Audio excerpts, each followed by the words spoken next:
अगर प्रिया हो गई द्रुत और ठाकुर जी हो गए धमाकृत, ठाकुर जी धमाकृत हो गए और प्रिया अंदर चली गई, जो प्रिया दिखाई नहीं दे रही है, बोले तब क्या प्रकट हुआ? बोले तब दो चीज प्रकट हुई, एक राधारमण प्रकट हुए और दूसरा श्रीमद् भागवतम प्रकट हो गया महाराज। जहां पर देखिए राधारमण जी में भी अगर अकेले राधारमण जी दिखते हैं, पर कहा क्या जाता है राधा रमण, पर हो कौन से? खाली एक ही स्वरूप कृष्ण ही दिखते हैं, वो काले ही हैं। बोले धमाकृत रूप से तो वो बैठे हैं, पर अंदर कौन बैठी है द्रुत रूप में? बोले द्रुत रूप में अंदर प्रिया विद्यमान है। वैसे ही श्रीमद् भागवतम में ऊपर से तो केवल कृष्ण लीला दिखाई देती है, पर अंदर से ओढ़नी ओढ़ कर करके, जैसे कोई नई नई दुल्हन हो अपनी ओढ़नी को ओढ़ कर कर करके और महाराज अपनी परिवार के मध्य में बैठ जाती है, बोले वैसे ही प्रिया इस श्रीमद् भागवतम के अंतस्थ में कहीं पर बैठ कर करके ओढ़नी ओढ़ करके बैठी है, और वो दुल्हन अपने किसी प्रिय को ही अपनी ओढ़नी हटा करके अपनी मुखारविंद का दर्शन देती है। बोले वैसे ही कोई प्रिया चरणाश्रित हो जाती है तो श्रीमद् भागवतम के अंतस्थ से उठ कर करके प्रिया अपने मुख का दर्शन दिखा करके उस जीव को तृप्त कर देती है।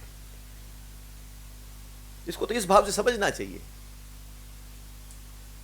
जैसे भागवत को जब खोलते हैं तो काली शाही से लिखे हुए शब्द दिखाई देते हैं, एक एक शब्द दिखाई देते हैं, परंतु इस शब्द को जिसने पकड़ रखा है वो पन्ना नहीं दिखता, वो पन्ना नहीं दिखता।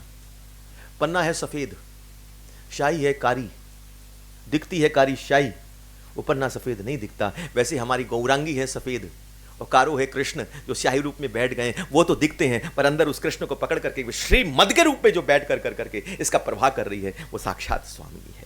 इसलिए पहले लिख दिया श्री मद भागवतम, ये श्री युक्त है, श्री ने पकड़ रखा है।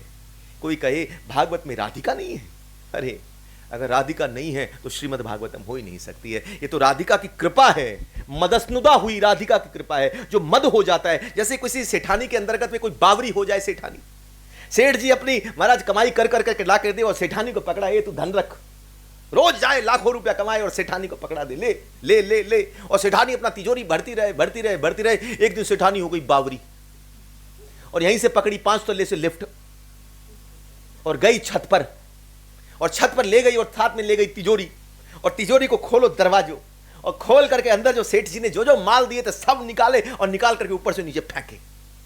और जो लेबर नीचे काम कर रहे थे खोपड़िया पे 500 की गड्डी गिर रही है, किसी के गले में कंठा हार गिर रहा है, 9 लाख का हार, किसी के हाथ में महाराज हीरे की चूड़ियां गिर रही है, क्या क्या गिर रहे हैं। वो तो बोले ऐसी सेठानी रोज पागल हो जाए तो हम तो निहाल हो जाए। वैसे ही है सेठ जी क्या करते, सेठ जी कौन है? एक ही सेठ है, सांवरा सेठ, सांवरो सेठ है, और उसकी सेठानी तो केवल एक ही है। ये ठाकुर जी और कुछ नहीं करती हैं, अपनी लीला रूपी धन को इकट्ठा करते हैं और अपनी सेठानी राधिका को दे देती है।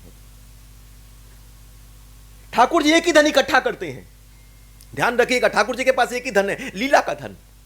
अश्य लोकस्य महात्म्यम अहम वक्तस्य असक्तस्य से, ये ठाकुर जी के शब्द हैं। लक्ष्मी जी से कह रहे हैं कि ये लक्ष्मी मेरी बात का ध्यान रखना, मेरी लीलाओं को मैं भी नहीं जानता हूं। अश्य लोकस्य महात्म्यम अहम वक्तस्य असक्तस्य च, मेरी लीला को न मैं जानता हूं तो लक्ष्मी जी कौन जानता है? बोला कौन नहीं जानता है, पहले ये सुन लो। ब्रह्मलोक की स्थिति जो ब्रह्मा के लोक में स्थिति है, जो रहते हैं, रुद्रलोक की स्थिति जो शिव जी के लोक में रहते हैं, बोले तेपी मम लीला न जानती, बोले वो भी मेरी लीलाओं को नहीं जानते। बोले अन्य भवौ संता, और जितने जितने संत हुए बोले वो भी मेरी लीलाओं को नहीं जानते हैं। मुझे तो कौन जानते हैं आपकी लीला को? बोले केवल एक ही जानते हैं। बोले राधिका पद रसे मनुमंजनते तेपी जानती अन्य नहीं। बोले जब बिरहणी हुई, जब मदसुदा हुई, जब राधिका व्यक्त होती है और उस मदसुदा राधिका के चरण का कोई आश्रय ग्रहण करता है तो प्रिया और कुछ नहीं करते हैं, अपने गले में पड़ा हुआ ये श्रीमद् भागवतम और कथा रूपी नवलखा हार निकाल करके उस महाराज उस जीव को पकड़ा देती है और जिसके जीव में उसके जीवन में श्रीमद् भागवतम का प्राकट्य हो जाता है। ये मदसुदा हुई प्रिया की कृपा है। जैसे सेठानी बावरी होकर नवलखा हार लुटा देती है, वैसे ही कृष्ण विरह में मदस्नुदा हुई भी प्रिया और कुछ नहीं करती है। प्रेम की अट्टालिका पर चढ़ कर करके इस कलिकाल में जो जीव जो पता नहीं किसकी चीजों में पड़े हुए थे, वहां से श्रीमद् भागवतम का प्रवाह कर करके लीलाओं का प्रवाह कर करके उसके जीव को उसके जीवन को कृतार्थ कर करके परम गति को व्याप्त करवा देती है। ये कोई करवाती है तो राधिका करवाती है। इससे श्री मद युक्त होकर के ये भागवत व्यक्त होती है और खड़ी होती है। विरह जनित है श्रीमद् भागवतम। इसलिए हम श्रोता और हम वक्ता, इसकी सेवा क्या है, इसकी सेवा क्या होनी चाहिए? बस एक ही सेवा है। वक्ता का लक्ष्य होना चाहिए कि अपने वक्तव्य के माध्यम से श्रीमद् भागवतम की सेवा करे। और श्रोता का लक्ष्य होना चाहिए कि श्रवण कर कर करके इसकी सेवा करे। इससे केवल आरती कर देना सेवा नहीं है, बल्कि इसके पृष्ठ खुले और इसके अंदर के गुई गुई रहस्य को वक्ता कहे और श्रोता एकदम कर्ण में भर भर करके इसका आस्वादन करे।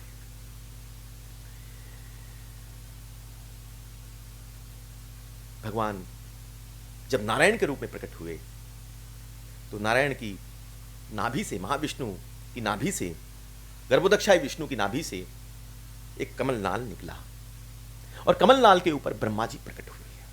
ब्रह्मा जी का जन्म हुआ। ब्रह्मा जी जब कमलनाल के ऊपर बैठे तो ब्रह्मा जी ने विचार किया, मैं हूं कौन, हूं कौन। इधर से उधर दृष्टि डालते थे, क्या करूं, मैं हूं कौन। जब चारों तरफ मुख घुमाया तो उनके 4 मुख प्रकट हुए ब्रह्मा जी के।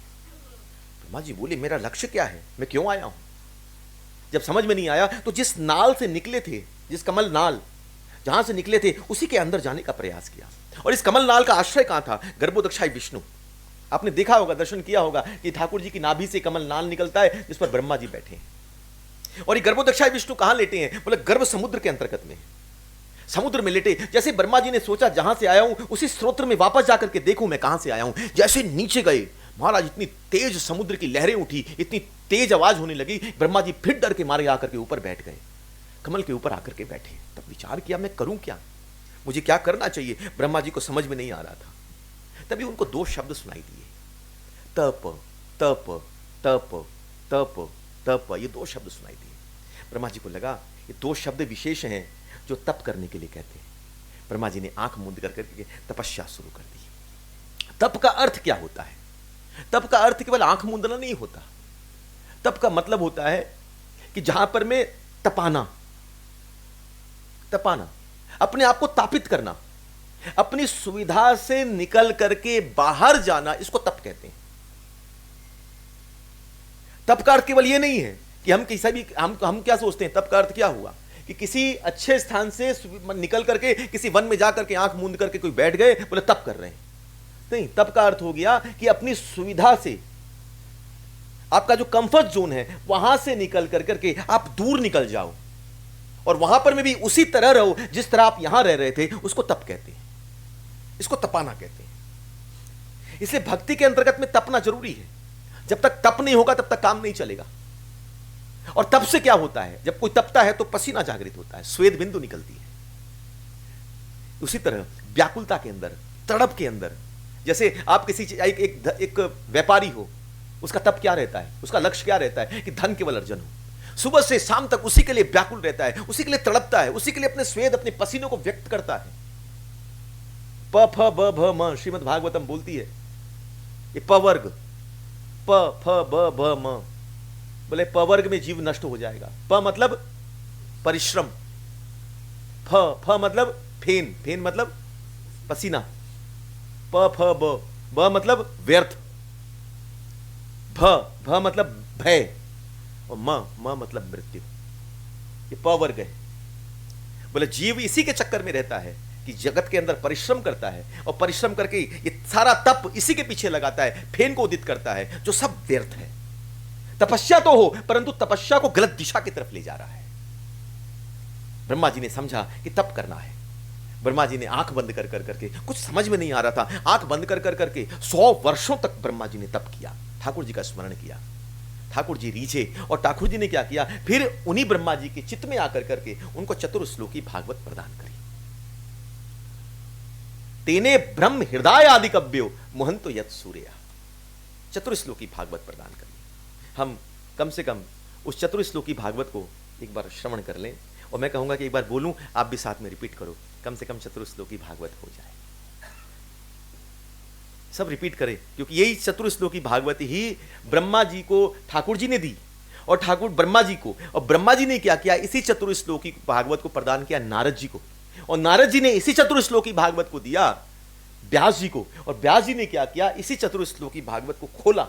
जैसे कोई रुई हो, रुई का फेन आपको दे दिया जाए, कान में लगा दिया जाए, उसमें इत्र डाल करके देते हैं ना, ठाकुर जी का प्रसादी हो तो कान में लगा लेते हैं। अब यहाँ भी ये भी आ गए, ये भी आ गए, ये भी आ गए, 10 जन आ गए, अब मुझे भी चाहिए, तो उसी रुई को निकालते हैं और उसमें से हल्का सा फेन निकाल करके इनको भी दे दिया, निकाल करके दे दिया। वैसे ही 4 श्लोक में तो मिला, पर ब्रह्मा जी ने किया, उस 4 श्लोकों को ही खोल करके 18,000 श्लोकों में परिणित कर दिया, जो हमारे सामने खड़ी हुई। अहमेवासमेवाग्रे।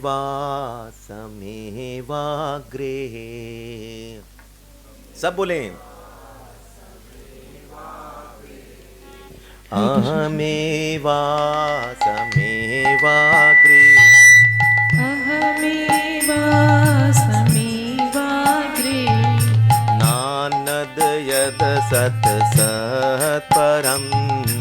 नान्यद् यत् सद् सत्परम्। पश्चादहं यदेत च। पश्चादहं यदेत च।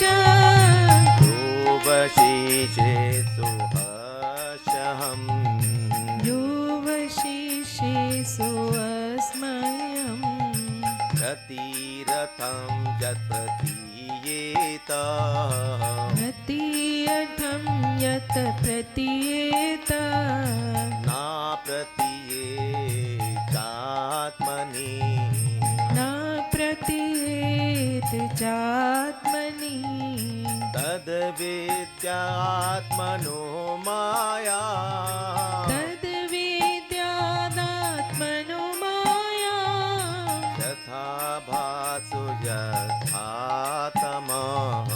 यथा भासो यथातमः।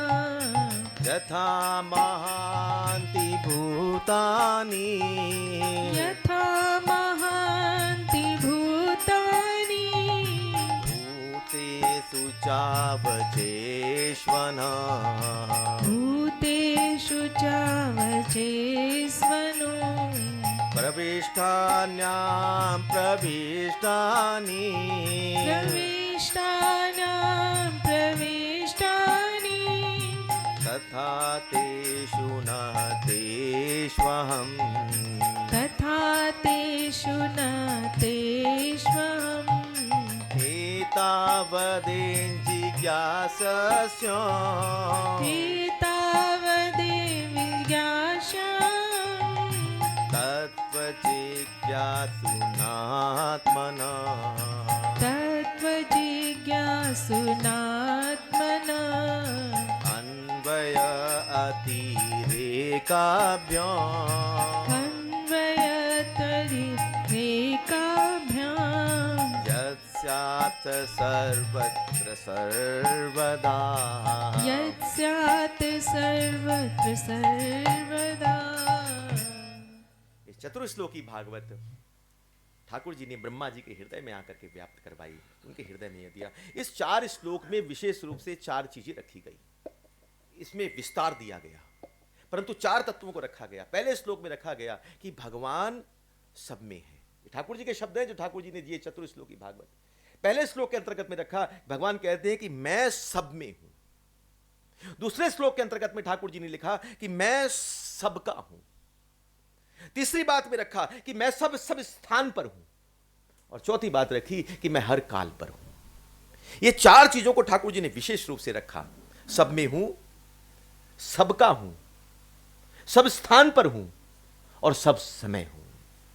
सबसे प्रथम बात रखी कि मैं सब में हूं। अगर हमारे अंदर भी ये भाव जागृत हो जाए कि ठाकुर जी सब में है, इनमें भी है, इनमें भी है, इनमें भी है, हर वस्तु के अंतर्गत में है, तो सबसे पहली चीज खत्म हो जाएगी, भेदभाव नष्ट हो जाएगा, द्वेष खत्म हो जाएगा। अंदर से जो द्वंद्वता है, किसी के प्रति द्वेष है, कटुता है, वो सारी चीजें नष्ट हो जाएंगी, क्योंकि उनके अंतर्गत में भी उस ठाकुर जी का ही दर्शन होगा। ठाकुर जी कहते हैं मैं सबका हूं, सबके हैं ठाकुर जी। ठाकुर जी सबके हैं तो मेरे भी हैं। ठाकुर जी जब मेरे हैं तो कमी कहां रह गई? वो मेरे तो हैं, पर मैं उनका क्यों नहीं हूं? वो मेरे तो हैं और हैं ही हैं।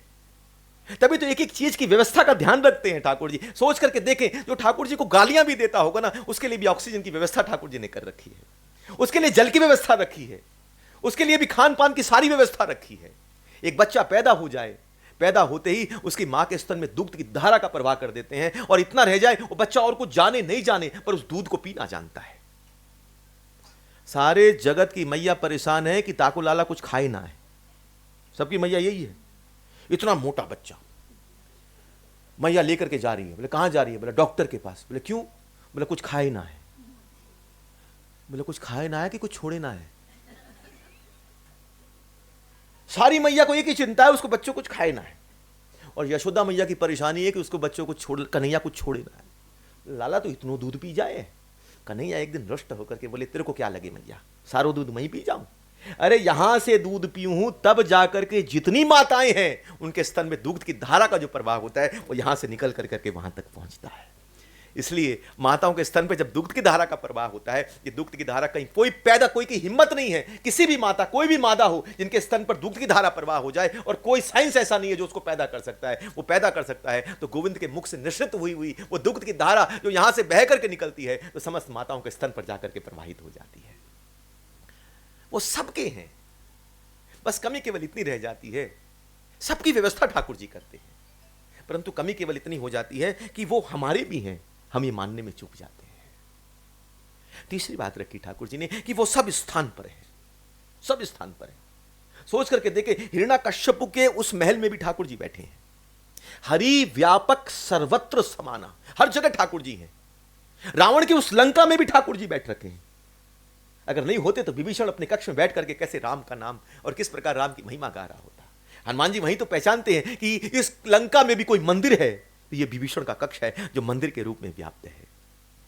अरे आज हिरण्याकश्यप का वो महल नहीं, वो राज्य पूरा, जहां पर दानव दैत्य रहते थे, राक्षस रहते थे, और जहां पर में केवल मांस मदिरा ही चलती थी, परंतु वहां पर एक कोने में कहीं पर में प्रहलाद बैठ करके हरि स्मरण करता था।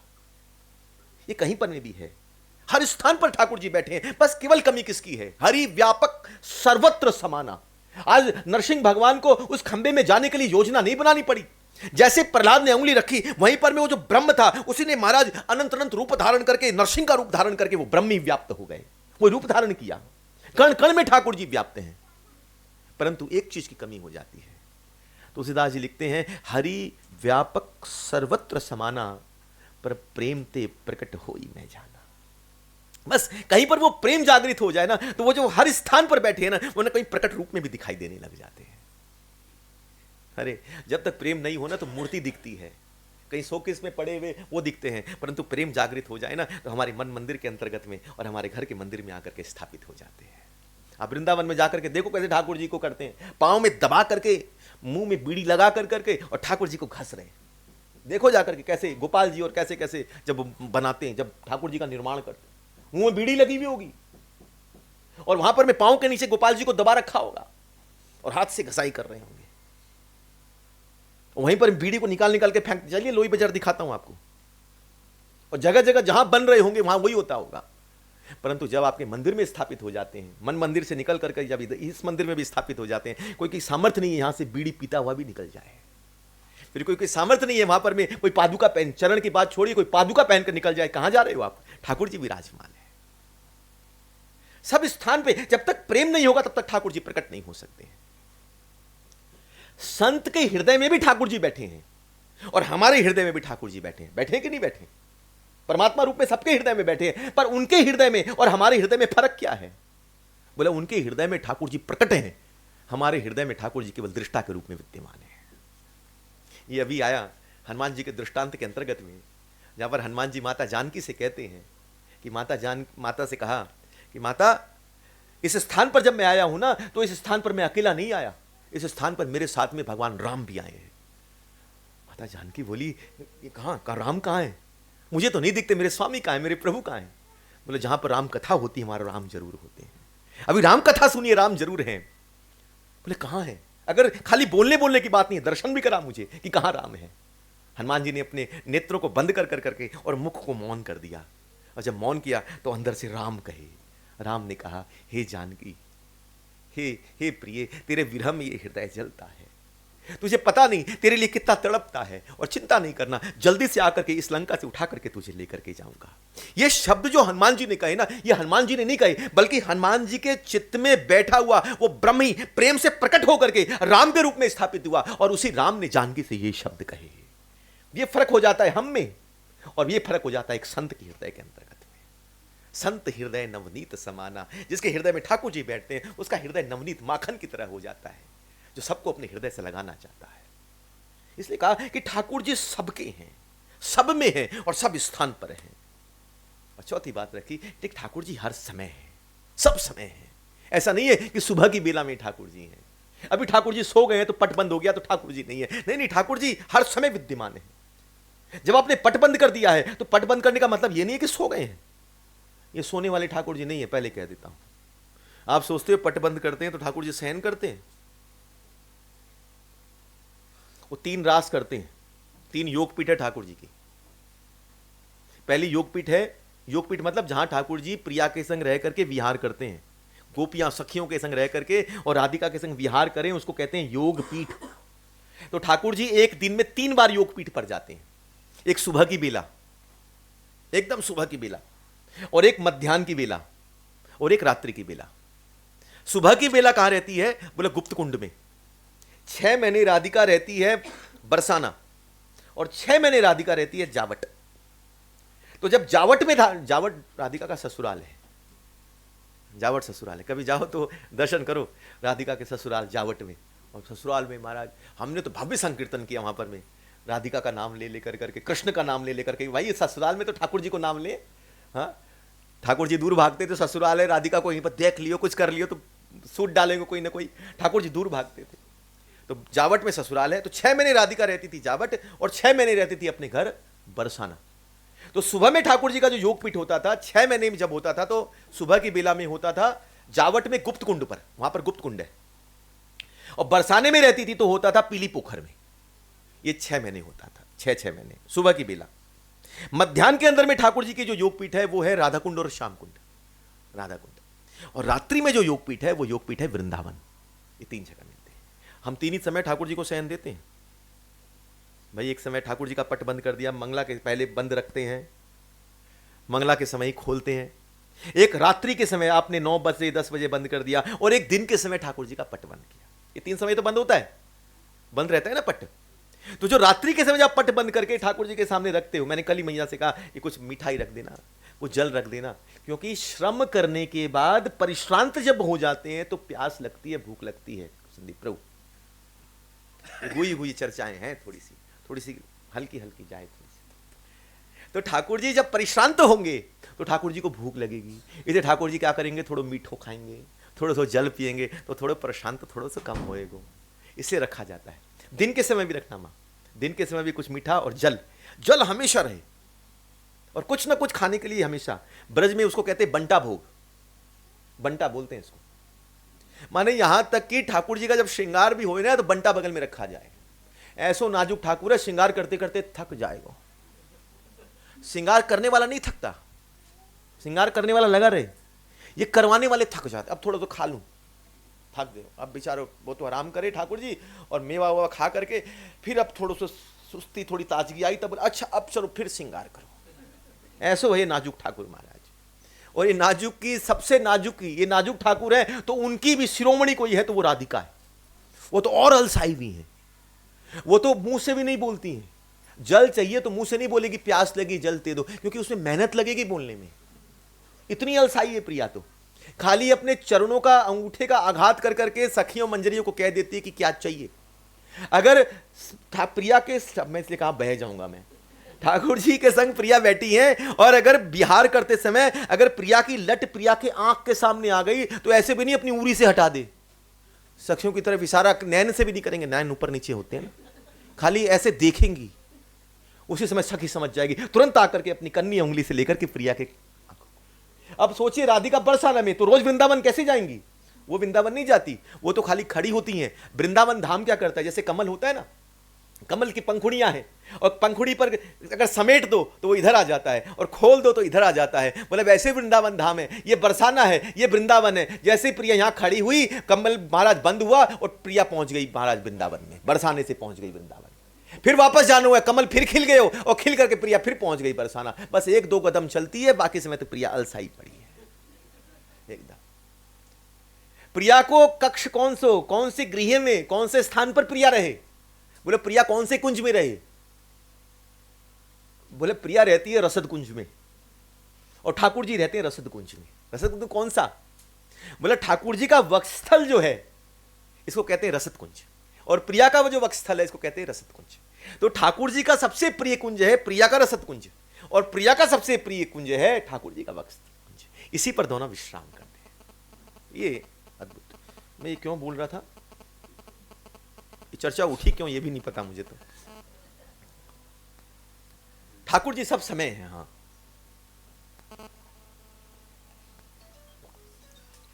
तो 3 समय रास होता है।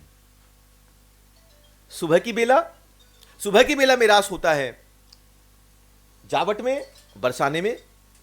मध्याह्न के समय रास होता है राधा कुंड और श्याम कुंड में, और रात्रि के समय रास होता है वृंदावन के अंतर्गत में। ये 3 समय रास।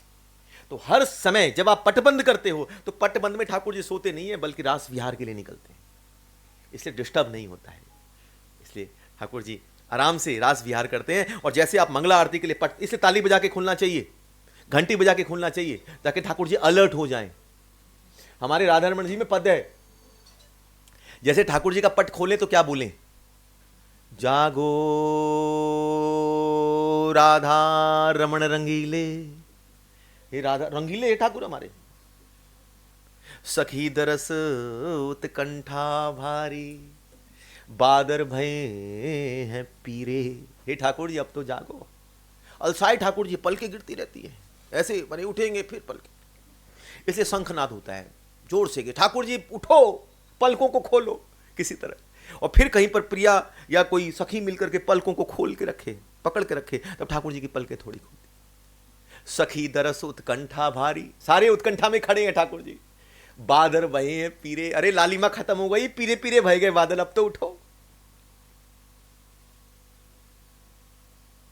करो, क्या है लाइन, करो श्रृंगार प्राण प्रिया का। अब प्रिया के प्राण प्रिया है, उसका श्रृंगार करो। वलय वसन भये हैं ढीले। अब तुमने तो रास विहार किया, अब वलय वसन सारे ढीले पड़े, तुम्हारे भी और उनके भी। तो एक काम करो, इस आभूषण को, वलय को, वसन को थोड़ा सा सजाओ, वरना कोई देखेगा तो क्या सोचोगे, तुरंत ठीक करो जल्दी से।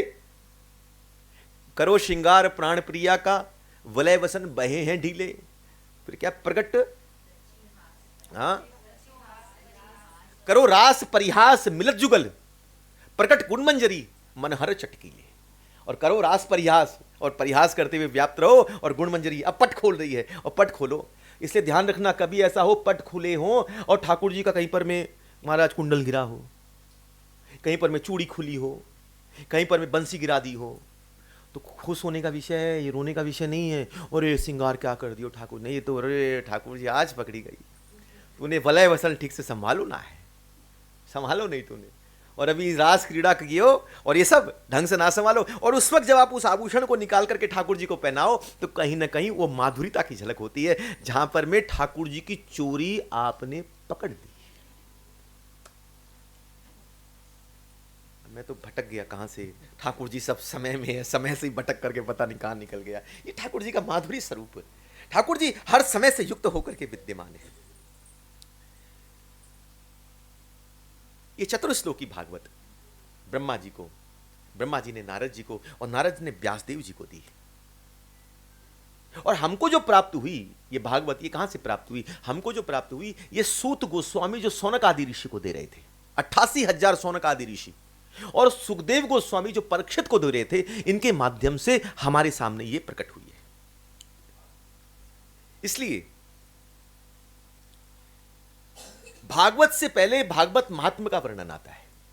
अब सोच करके देखें, 18 पुराण लिखे वेद व्यास जी ने, और 18 पुराण के अंतर्गत में पहले लिख डाले स्कंद पुराण, पद्म पुराण, लिंग पुराण, गरुड़ पुराण, ये सारे पुराण पहले लिख डाले। और इस अभी तक भागवत पुराण आई नहीं है, परंतु स्कंद पुराण और पद्म पुराण के अंतर्गत में, स्कंद पुराण में 4 अध्याय में और पद्म पुराण में 6 अध्याय के अंतर्गत में भागवत की महिमा को लिखी है, भागवत के महात्म्य को लिखा है। अब सोच करके देखें, जो चीज आई नहीं उसका महात्म्य पहले आ रहा है, इसका मतलब वो चीज आई नहीं है, वो चीज अनादिकाल से है, वो अनादिकाल से है, पर प्रकट अभी हो रही है इस जगत के लिए, अभी प्रकट होकर के हमारे सामने, व्यक्त होकर के हमारे सामने प्रकट हो रही है। तो अनादिकाल से कोई ग्रंथ है जो विद्यमान है, तो वो श्रीमद् भागवतम है, जिसकी महिमा वेद पुराण शास्त्र जितने भी हैं सब इसकी महिमा का गान करते हैं। और महात्म्य का पहला श्लोक है, सच्चिदानंद रूपाय विश्वोत्पत्त्यादि होतये तापत्र विनाशाय श्री कृष्णाय वयं नमः। ये पहला श्लोक महात्मा का। सबसे पहली चीज क्या रखी, सच्चिदानंद रूपाय। अब जैसे कोई माता हो और अपनी बेटी के लिए वर ढूंढने जाए, तो सबसे पहले क्या करती है, ये देखती है कि दिखने में कैसे हो छोरो, अच्छा दिखने में ठीक ठाक है, अच्छा तो काम वाम क्या करे हैं, अच्छा काम भी अच्छो करे है, काम भी पता चल जाए, काम भी ठीक है। तो तीसरी चीज देखती है काम के, अच्छा चरित्र कैसे हो, कैरेक्टर कैसो है, कैरेक्टर पता चल जाए, तीनों चीजें पक्की हो जाए, तब पूछे भाई नाम क्या है छोरो को, भाई पसंद आ रहे हो छोरो नाम क्या है। बोले वैसे ही अब छोरे की चर्चा हो रही है और इसकी महत्व के अंदर में ठाकुर जी की चर्चा होनी है, तो सबसे पहले रूप की चर्चा करी कि सच्चिदानंद रूप आए। ठाकुर जी का रूप कैसा है, बोला सत्य चित्त और आनंद स्वरूप है। सत्य किसको कहते हैं, सत्य उसको कहते हैं जिसका विनाश नहीं होता, जो पूर्व में भी है, जो मध्य में भी है और जो आगे भी है, अंत में भी है, जो तीनों अवस्थाओं में विद्यमान रहता है, उसको सत्य कहते हैं। ध्यान से समझिएगा इसको एकदम। सत्य का मतलब जो अविनाशी है, अविनाशी का मतलब जो पूर्व में भी था, जो मध्य में भी है और जो आगे भी रहेगा, अंत में भी रहेगा, उसको कहेंगे अविनाशी तत्व। ये शरीर क्या है, पहले था,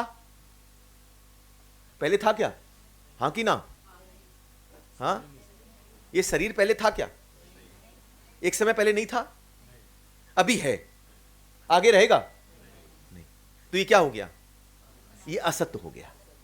सत्य का मतलब जो तीनों काल में रहे, जो पूर्व में भी रहे, मध्य में भी रहे और अंत में भी रहे, उसको कहते हैं सत्य।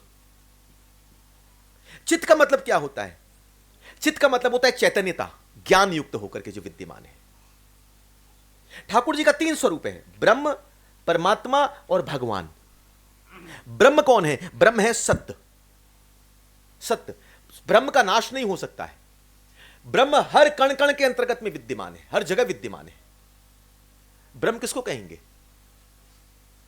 ब्रह्म कहेंगे जब ठाकुर जी ने अपनी शक्ति को अपने अंदर आत्मसात कर दिया, उसको प्रदर्शित नहीं किया। बहुत ध्यान से समझिएगा, ब्रह्म परमात्मा और भगवान, जब ठाकुर जी ने अपनी शक्ति को प्रदर्शित नहीं किया, अपने अंदर छुपा करके रखा, उसको कहेंगे ब्रह्म। शक्ति है पर शक्ति का प्रदर्शन नहीं किया, दिखाया नहीं कि मेरे पास क्या शक्ति है, उसको कहेंगे ब्रह्म। परमात्मा कौन हो गया, जिन्होंने अपनी 2 शक्ति को केवल व्यक्त किया, प्रकट किया। पहली शक्ति जगत की उत्पत्ति, पालन और संहार, और दूसरी हर जीव के हृदय में जाकर के साक्षी रूप में होकर के विद्यमान। जब इस 2 शक्ति का प्राकट्य किया तो वो परमात्मा के रूप में आके खड़ा हो गया, बाकी शक्तियों को छुपा करके रखा। और भगवान कौन हुए, जिन्होंने अपनी जितनी शक्ति थी उसको ला करके प्रकट कर दिया, सामने रख दिया, उसको कहेंगे भगवान।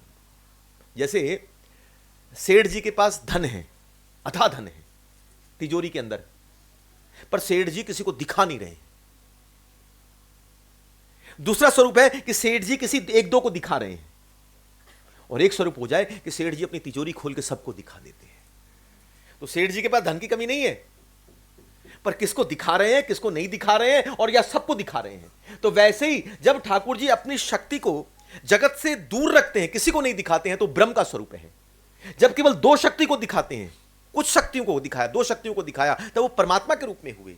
परंतु जब अपनी समस्त शक्तियों को खोल करके रख दिया, तब वो भगवान के रूप में आकर के खड़े हुए। सत्य ब्रह्म हुआ, चित्त परमात्मा हुआ, और आनंद रूपी साक्षात गोविंद आकर के मूर्तिमान रूप में आकर के, विशेष रूप में आकर के ठाकुर जी व्याप्त हुए। तो सत्य, चित्त और आनंद। सत्य मतलब अभी कहा, जो पूर्व में भी हो, मध्य में भी हो और अंत में भी हो। चित्त का मतलब क्या हो गया, चैतन्यता। चैतन्यता का मतलब हुआ कि जो हृदय में आकर के, जैसे आज हम जितने भी जीव हैं, हम बात कर पाते हैं, हम चल पा रहे हैं, हम कहते हैं ना ये जीवित व्यक्ति है। जीवित व्यक्ति का मतलब क्या हो गया, हाँ, जीवित व्यक्ति का मतलब क्या है। एक मृत व्यक्ति और जीवित व्यक्ति में क्या फर्क है, हाँ, चेतन होते। चेतन का मतलब तो उठना बैठना खाना पीना तो मैया एक रोबोट भी करता है। एक रोबोट में भी बैटरी डाल दो, आज के दिन में चल रहा है, एआई आ गया, रोबोट आ गया, सब कुछ है, उसमें बैटरी डालो, वो सब कुछ करेगा। नहीं तो जीवित व्यक्ति क्या, उसको जीवित कहेंगे आप, क्यों नहीं कहेंगे। जीवित किसको कहेंगे, मेरा परिभाषा फिर खड़ा होता है। जीवित व्यक्ति कौन हुआ, हाँ, जिनके सेंस, उसके भी सेंसर्स, वो भी आंख से देखेगा रोबोट भी, मुंह से बोल सकता है, कंप्यूटर देखो बोलता भी है, आंख से देख भी रहा है, कैमरा लगा है वो देखता भी है। आप लिखा है बड़े बड़े जगह पे आप कैमरे के निरीक्षण में हैं, वो आपको देख रहा है। हमारी नजर नहीं जाए पर कैमरा चला जाता है, देख वो भी रहा है, ये बोल भी रहा है। आपको आवाज यहां से नहीं आ रही है, आपको आवाज स्पीकर से आ रही है, यहां से आ रही है, स्पीकर से आवाज आ रही है। मैं तो यहां बोल रहा हूं, वहां पर जो आवाज पहुंच रही है वो स्पीकर से पहुंच रही है, तो बोल तो ये भी रहा है। किसको कहेंगे? ये जीवित व्यक्ति है, मृत व्यक्ति है? जिसके अंतर्गत में अनुभव की चीज आ जाए, अनुभव करने लग जाए। रोबोट को यह नहीं पता चलेगा गर्म ठंडा, अनुभव नहीं कर पाएगा। अगर मशीन के अंदर जो डाला बस उतना ही अनुभव कर पाएगा, अपनी कोई फीलिंग नहीं है। अगर उसको गर्म लग रहा है तो यह नहीं करेगा कि गर्म वस्तु को हटा, मुझे ठंडी चाहिए, आज मुझे रबड़ी खानी है। उसके अंदर फीलिंग्स नहीं है, इमोशंस नहीं है, इमोशंस नहीं है, संबंध का निर्वाह नहीं कर सकता है। ये जो चीजें हैं ये कहीं ना कहीं जीव के अंदर में होता है, जो चैतन्य जीव के अंतर्गत में होता है। तो ये जो चैतन्यता है, ये चैतन्यता जागृत होती है चिदात्मकता के कारण। चित्त तो सत्य, चित्त सत्य तो है, परंतु चित्त जब हो जाता है तो वो अग्रसर हो जाता है, कहीं ना कहीं क्रियाशील हो जाता है, ज्ञान युक्त हो जाता है। और तीसरा शब्द है आनंद। आनंद का मतलब क्या हो गया? आनंद का मतलब हुआ कि जहां पर में उस सत्य और चित्त से युक्त होकर के जब वो लीला विहारी हो जाए, जब उस वस्तु का आस्वादन किया भी जा सके और करवाया भी जा सके, उसको कहेंगे आनंद स्वरूप, भगवान स्वरूप।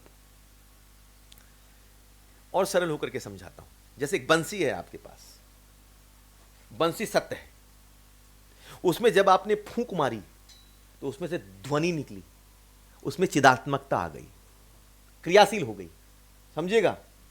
और फिर जब वो कर्ण में प्रवेश करी तो वो आस्वादनी हो गई, आनंद युक्त हो गई। तो ये तीन स्वरूप हुआ, सत्य, चित्त और आनंद।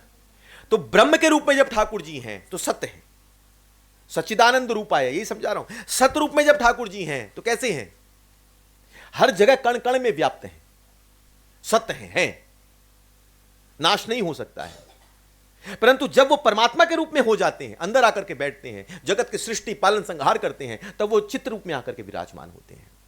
और तीसरा स्वरूप, जब वो साक्षात मदन मोहन जी के रूप में, राधारमण जी के रूप में आकर के व्याप्त होते हैं, तो लीला बिहारी होते हैं, तब वो आनंद लेते हैं, सेवा लेते हैं और सेवा करते हैं। उस वक्त आनंद का जो आदान प्रदान होता है, तो वो सत, चित्त और आनंद रूप में आकर के विद्यमान होते हैं। जब तक आनंद नहीं होगा, जब तक लीला नहीं होगी, तब तक सेवा का आदान प्रदान नहीं होगा। परमात्मा लीला नहीं कर सकता है, ब्रह्म लीला नहीं कर सकता है, लीला कोई कर सकता है तो भगवान कर सकता है। इसलिए ठाकुर जी का जो स्वरूप है वो रूप कैसा है? बोला सच्चिदानंद रूपाय, ये उनका रूप की व्याख्या हुई। और कार्य क्या करते हैं?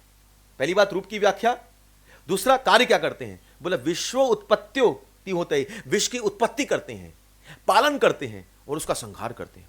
बोला वाह भाई, देखने में भी अच्छे हैं, सच्चिदानंद रूप हैं, और दूसरी बात काम भी बड़ा करते हैं, विश्व की उत्पत्ति पालन और संहार करने वाला इतना बड़ा काम करते हैं। अच्छा, काम भी बड़ा है। चरित्र कैसा है? भाई चरित्र बड़ी चीज होती, चरित्र कैसा है? बोला तापत्र विनाशाय, बोला लोगों के अंदर में जो ताप है, जो विरह है, जो कलेश है, उसको नष्ट करते हैं, लोगों को सुख देते हैं।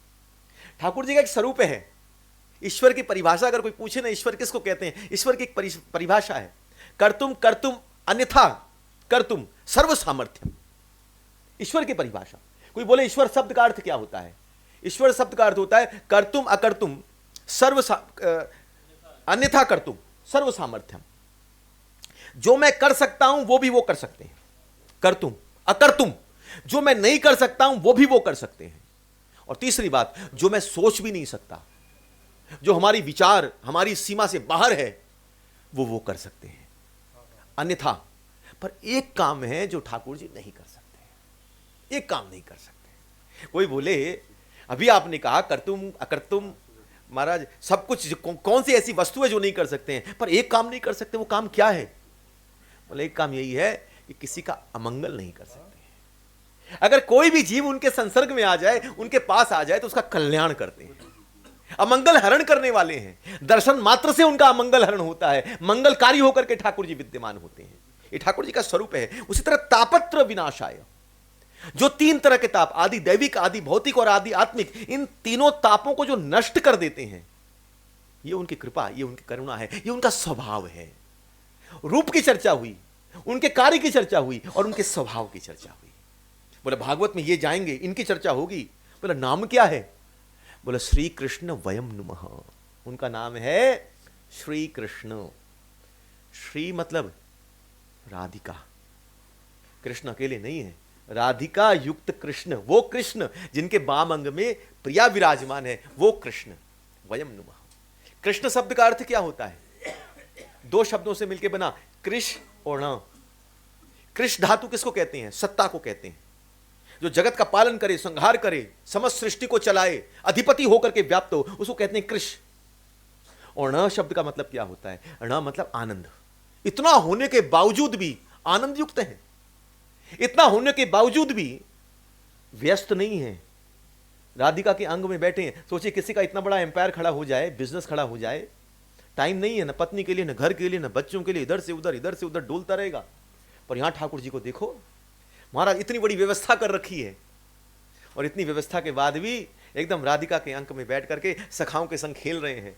महाराज धोती को ऊपर करके, पगड़ी को बांध कर करके, और वृंदावन की बीथी के अंतर्गत में त्रिभंग स्वरूप होकर के, वरापीडम नटवर वपु कर्णयो कर्णिकारम विभ्रद्वास कनकपि संव्यजन्ति च मालाम रांध्राण वेणु अधर सुदया पुरम गोप वृंदे वृंदा अरण्यम स्वपद्रमणम प्रविशत गीत कीर्ति। अपने अधर पर वेणु को रख कर करके और मंद मंद मुस्कान के साथ में महाराज वेणु नाद करते हुए, अपने गले के ऊपर में पीताम्बरी और महाराज वैजंती माला से शोभित होकर करके, और नंगे पांव होते हुए और वृंदावन की बीथियों में विचरण करते हुए महाराज गमनागमन ठाकुर जी करते हैं।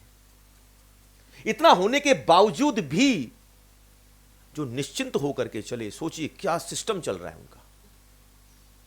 कहीं चोरी चमारी नहीं हो रही है, एकदम सुपर। ऐसा भी नहीं कि सुपरवाइज करते हैं, सारी व्यवस्था ऐसी कर दी, इतने देवता, इतनी सारी व्यवस्था बैठा करके रखी है कि भैया तुम करो, परंतु हम आराम से निश्चिंत होकर के बैठे। अगर ऐसा वर मिल जाए, इसका रूप ऐसा, जिनका काम ऐसा, जिनका चरित्र ऐसा, और जिनका नाम भी ऐसा, अगर ऐसा मिल जाए तो महाराज क्या बात हो सकती है। इसी बात को प्रथम श्लोक के अंतर्गत में, महत्व के अंतर में रखा कि चर्चा किसकी होनी है। बोला सच्चिदानंद रूपाय विश्वोत्पत्त्यादि होते ही तापत्र विनाशाय श्री कृष्णाय वयम नुमः, इसकी चर्चा है। सौनक जी 88,000, हाँ आज तो बहुत लेट हो गई, कितने बजे तक करूं?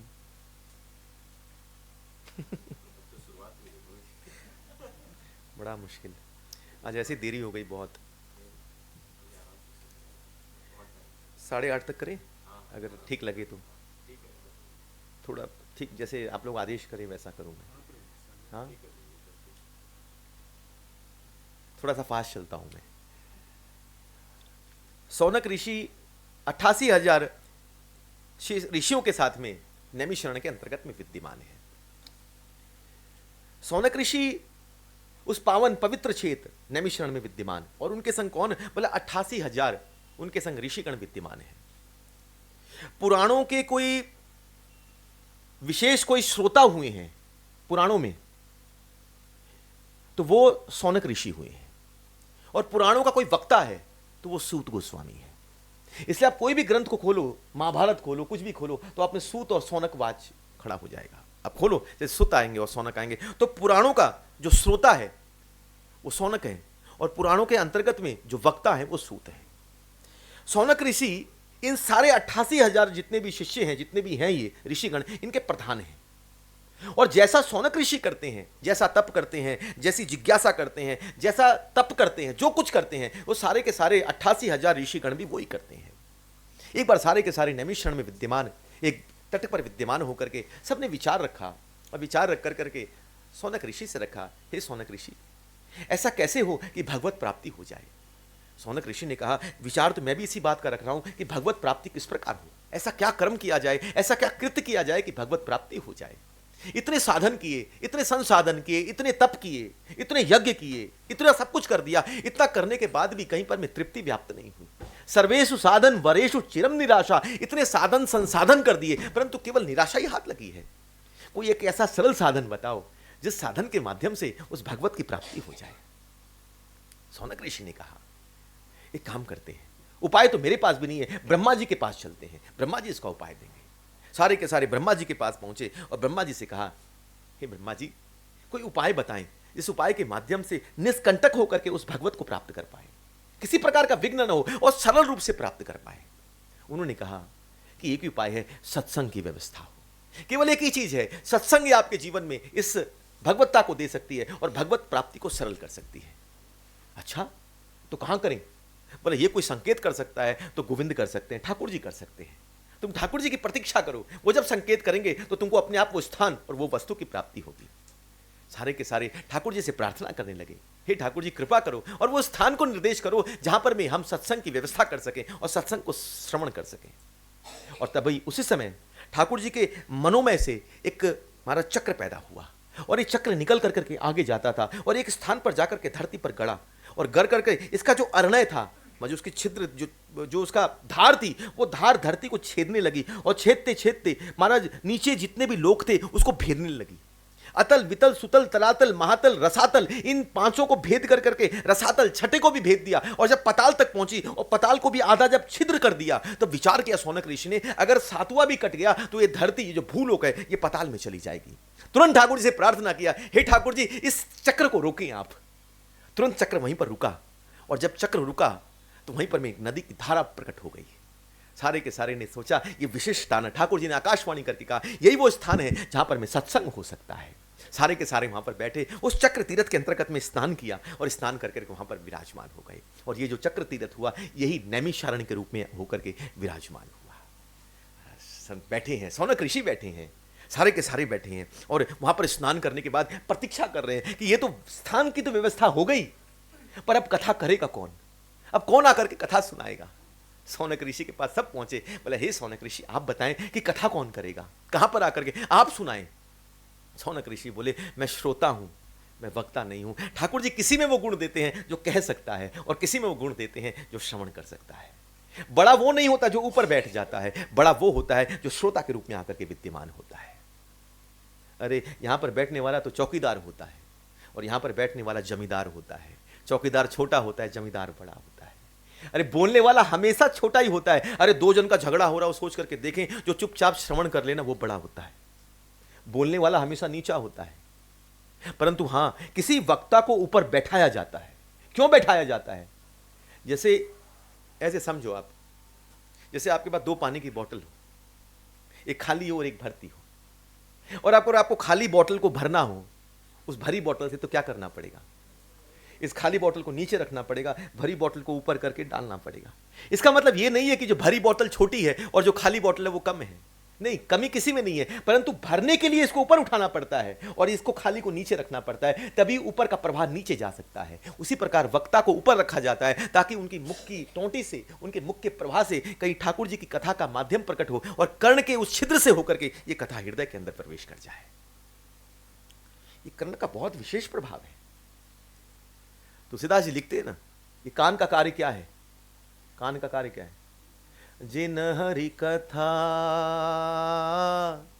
सुनहि नहीं काना, जिन हरि कथा सुनहि नहीं काना, श्रवण रांध्रेण अहि भवन समाना, श्रवण रांध्रेण अहि भवन समाना। बोले जिन हरि कथा, ये कान के छिद्र क्यों दिए गए हैं?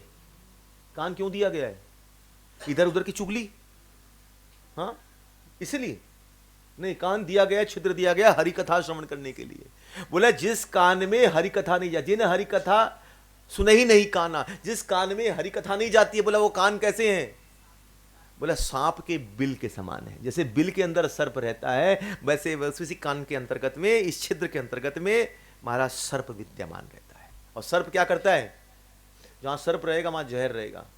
वैसी प्रकार हमारे हृदय के अंदर क्या रहता है? एक दूसरे के प्रति कटुता, हिंसा, प्रतिहिंसा, प्रमाद, विषाद, पता नहीं क्या क्या चीजें इस जगत के अंदर व्याप्त है। क्यों व्याप्त है? क्योंकि यहाँ से कहीं ना कहीं कटुता जहर अंदर प्रवेश करता है। परंतु हरि कथा अगर जाने लग जाए तो ये निर्मल चित्त होकर के व्याप्त हो जाए। चेतो दर्पण मार्जनम, ये चित्त मार्जन हो जाए और इसके अंदर में महाराज फिर कुछ रहेगा तो किसी के लिए खाली प्रेम प्रेम और प्रेम ही रहेगा और कुछ व्याप्त नहीं रहेगा। सौनक ऋषि ने कहा व्यवस्था तुमने कर दी है, स्थान की व्यवस्था ठाकुर जी ने कर दी है, पर चिंता मत करना। एक बात और कहूं, जब कथा होती है ना तो स्थान की व्यवस्था ठाकुर जी करते हैं। ये जो व्यवस्था हुई ना, व्यवस्था आपने नहीं करी, आपने नहीं करी है, ये व्यवस्था ठाकुर जी करते हैं। अच्छा, जितने लोग बैठे हैं व्यवस्था तो हो गई ठाकुर जी ने। बिनु सत्संग विवेक न होई और राम कृपा बिन सुलभ न होई, ये व्यवस्था सत्संग की व्यवस्था ठाकुर जी करेंगे। परंतु यहां पर आके बैठाया किसने? बैठाया किसने? ये बैठाया गुरु कृपा ने, बैठाया गुरु ने। परंतु यहां पर भी आके मोबाइल में लगे हैं, घड़ी देख रहे हैं। सत्संग की व्यवस्था ठाकुर जी ने कर दी, बैठाया गुरुदेव ने। परंतु श्रवण कोई देता है, श्रवण का लोभ कोई देता है तो वो राधिका प्रदान करती है। तब कथामृतम तप्त जीवनम कविभिरीडितम कल्मषापहम। अब देखिए, श्रवण मंगलम कहां से मिला? श्रीमदाततम भुवि गृह्णन्ति ते भूरिदा जना। किसने दिया? राधिका ने दिया। अगर किसी को सत्संग की व्यवस्था मिल रही है तो गोविंद की कृपा है, किसी को यहां पर आने की व्यवस्था मिल रही है तो गुरु कृपा की व्यवस्था है। परंतु कोई बैठ करके यहां बैठ करके भी श्रवण कर पा रहा है, आनंद युक्त हो रहा है, तो कहीं पर राधिका की श्री की कृपा उस पर परिवर्षित हो रही है। सौनक ऋषि ने कहा चिंता मत करो, जिस प्रकार कण कण में ठाकुर जी विद्यमान है, पुकारने से ठाकुर जी आते हैं, बोले वैसे भी गुरु तत्व भी कण कण में विद्यमान होते हैं। जिसके चित्त में ये इच्छा जागृत हो गई कि कथा मिले, अगर वो गुरु को चित्कार करके पुकारता है तो गुरु जरूर प्रकट हो जाते हैं। सबने दिव्य रूप से गुरु का प्रवाह किया, हे गुरुदेव कृपा करें, गुरुदेव कृपा करें, और कृपा कर कर करके महाराज कथा का श्रवण करवाए, ताकि ये जो हम जैसे जीव 88,000 ये ऋषिगण पता नहीं कितने युगों से होकर करके महाराज जप तप के अंतर्गत में, यज्ञ के अंतर्गत में फंसे पड़े थे और कहीं पर कभी शांति, कहीं पर कुछ नहीं मिला, परंतु आपकी मुख से निकलती हुई धारा का प्रवाह से जीव तृप्त हो सकता है। सारे ने दिव्यता के संग गुरु का पुकार किया और जैसे ही पुकार किए वहां पर में सूत गोस्वामी प्रकट हो गए, अपने हाथ में कुशासन लेकर करके, हाथ में पोथी को दबा कर करके, और सूत गोस्वामी जैसे ही सूत गोस्वामी को देखा महाराज सौनक ऋषि चरण पर गिरे और उनके पीछे पीछे 88,000 सारे के सारे ऋषि भी चरण पर गिरे। सूत गोस्वामी मंद मंद मुस्कान के साथ सबको देखते थे, सबने सबको प्रणाम किया। तुरंत महाराज शिष्य उठे, किसी ने महाराज सूत गोस्वामी की पोथी पकड़ ली, किसी ने महाराज कुशासन को ले लिया, किसी ने उनका कमंडल पकड़ लिया और महाराज लेकर के आगे गति से जाने लगे। सब के सब महाराज अपने हस्तकमल से लेकर करके उस पथ का बुहार करने लगे जिस पथ से होकर के सूत गोस्वामी चले जा रहे थे। उनको लेकर करके दिव्यता के संग में उस टीले के ऊपर बैठाया, बैठा कर करके सौनक ऋषि सबसे आगर में आकर के बैठे और चरण पर बैठे। तुरंत जल का प्रवाह हुआ, जल लाकर कर करके और महाराज गुरुदेव के चरण का प्रक्षालन किया, उस जल को अपने मुख के अंदर और अपने शीश पर धारण किया। हाथ जोड़ करके खड़े थे, आंखों में अशुद्ध धारा का प्रवाह सौनक ऋषि के हो रहा था, हाथ जोड़ करके जिज्ञासा करते थे। देखिए, जगत में पुरोहित कब स्वीकार करता है? जब हाथ में जल होता है। अब जाइए पंडित जी के पास में, कोई बात होगा हाथ में पहले जल देंगे, संकल्प लो। पुरोहित कब स्वीकार करता है? ब्राह्मण कब स्वीकार करता है? जब हाथ में जल होता है। परंतु गुरु कब स्वीकार करता है? बोले जब आंख में जल होता है। जब तक ये जल का प्रवाह नहीं होता तब तक स्वीकारत्व प्रदाप नहीं होता। जैसे आंखों में अश्रु जल को देखा, सूत गोस्वामी ने कहा पूछ, क्या पूछना चाहता है? आंखों से अश्रु धारा बहती थी, इतना ही कहा, अज्ञान तिमिरंदस्य ज्ञानंजन शलाकया चक्षुरुन्मिलितं येन तस्मै श्री गुरुवे नमः। हे गुरुदेव, आंख में मुख से निकलती हुई जो वाणी है वो कोटि कोटि सूर्य के समान है और हमारे चित्त के अंतर्गत में पता नहीं कितने समय से अंधेरा व्याप्त है। और अगर आपके मुख से निकलती हुई कथा की धारा अगर इस कान से प्रवेश कर जाए, कर्ण से प्रवेश कर जाए, तो हमारे अंदर में जो कितने युगों से जो अंधेरा था ये प्रकाशमान हो सकता है। हे गुरुदेव, कथा की टोंटी खोल दे, अपने मुख को खोले और कृष्ण कथा, हरि कथा से हमको वंचित ना करें। अरे जगत के अंतर्गत में जिसको चिंतामणि मिल जाती है उसके चिंता का हरण हो जाता है, जिसको महाराज कल्प वृक्ष मिल जाता है उसकी सारी इच्छाएं पूरी हो जाती हैं। परंतु जिसके जीवन में संत जागृत हो जाता है, गुरु जागृत हो जाता है, उसको भगवत मिलन हो जाता है। अब भगवत मिलन से दूर नहीं है। हमारी सबकी एक वांछा थी कि भगवत्ता की प्राप्ति हो जाए, भगवत दर्शन प्राप्त हो जाए। अब ये विश्वास पक्का हो गया है, स्थान का निर्णय भी हो गया है, और गुरुदेव भी ऐसे आप जैसे सुत गोस्वामी आप प्रकट हो गए हैं। अब चिंता की बात नहीं है, अब पूर्ण विश्वास है कि अब हमारे जीवन के अंतर्गत में गोविंद की प्राप्ति में अब समय नहीं रहेगा। हमेशा ध्यान रखें, अगर ये एक और बात कह देता हूं, श्रीमद् भागवतम प्राप्त हो जाए इसके बाद गोविंद की प्राप्ति होगी, यह बात अनुचित है, अनुचित है। गोविंद प्राप्त हो चुके हैं, इसका प्रमाण है कि श्रीमद् भागवतम प्रकट हो चुकी है। इसका उदाहरण लाइव देख लीजिए आप। कल गोविंद प्रकट हो चुके हैं और वो प्रकट हुए हैं, उसका प्रमाण है कि श्रीमद् भागवतम है। इसके बाद मदन मोहन जी नहीं आएंगे, मदन मोहन जी आ चुके हैं, इसका प्रमाण है कि श्रीमद् भागवतम प्रकट हो रही है। ठाकुर भगवत्ता की प्राप्ति ही इस बात का उदाहरण है। जो मोक्ष प्रदाय हो चुके हैं वो कथा श्रवण करते हैं। अरे श्रीमद् भागवतम श्रवण करने से मोक्ष नहीं मिलता, बल्कि जो मोक्ष प्राप्त कर चुके हैं वो दृढ़ता से बैठ करके श्रीमद् भागवतम का श्रवण कर पाते हैं। मोक्ष मोक्ष क्या देगी ये? अरे तत्क्षणात् श्रीमद् भागवतम का दूसरा श्लोक लिखता है कि जिसने केवल श्रवण करने की इच्छा रखी है, बोला तत्क्षणात्, और जहां पर बैठा है, जिस स्थान पर बैठा है, वहीं पर उसको मोक्ष की प्राप्ति हो जाती है। आने की जरूरत नहीं है। केवल लोभ कल इतना कर लें कि मुझे श्रीमद् भागवतम श्रवण करना है, परंतु कोई बैठ करके दृढ़ता से श्रवण कर रहा है, इसका मतलब कहीं पर में है कि उसके हृदय में कृष्ण प्रीति जागृत होनी है। यही परीक्षित से कहते हैं, सुखदेव कहते हैं। सुखदेव रुदन करते हुए चरण पर गिरते हैं कि 7 दिन में मुक्ति मिलेगी। सुखदेव गोस्वामी हंसते हैं, परीक्षित तो कैसी बात करता है, मुक्ति? गंगा के तट पर बैठ करके तो मुक्ति की बात करता है। जिस प्रकार इतने संतों ने तुझे आकर के घेर लिया है चारों तरफ से, कौन से संत है जो यहां पर में नहीं है? कौन से संत है जो नहीं है? अरे तेरे दर्शन के लिए तो ब्रह्मा और रुद्र तक नीचे आ गए हैं, नारद बैठे हैं, व्यास बैठे हैं, कपिल बैठे हैं, साक्षात 12-24 अवतार यहां बैठ करके तेरा दर्शन कर रहे हैं, और तू मुक्ति की बात करता है। अरे मुक्ति तुझे नहीं, तू बैठ, तुझे कृष्ण प्रीति प्रदान करवा देता हूं, बैठ। भागवत और कुछ नहीं देती है, ये कृष्ण प्रीति प्रदान करती है। मोक्ष की बात बहुत छोटी हो गई कि हम इसके पास बैठ करके मोक्ष की बात कर रहे हैं। जैसे आप देश के प्रधानमंत्री के पास पहुंच जाओ, किसी तरह अपॉइंटमेंट मिल जाए, और देश के प्रधानमंत्री के पास पहुंच करके बोलो कि 100 रुपया मिलेगा क्या? सोच करके देखिए, ये कर रहे हैं हम। भागवत के पास पहुंच करके हम ये बोले प्रेत पीड़ा विनाशिनी है, बाहरी कारण है, कलिमन हारिणी बाहरी कारण है, संताप हरणी, त्रिताप विमुक्त करणी, ये बाहरी कारण है, परंतु प्रमुख कारण क्या है? प्रमुख कारण है कृष्ण प्रीति मिल जाए। प्रेमा पुमर्थो महान, इस प्रेम को, प्रेम रूपी अर्थ को देने में कोई महान है, कोई शिरोमणि होकर के व्याप्त है, तो श्रीमद् भागवतम व्याप्त है।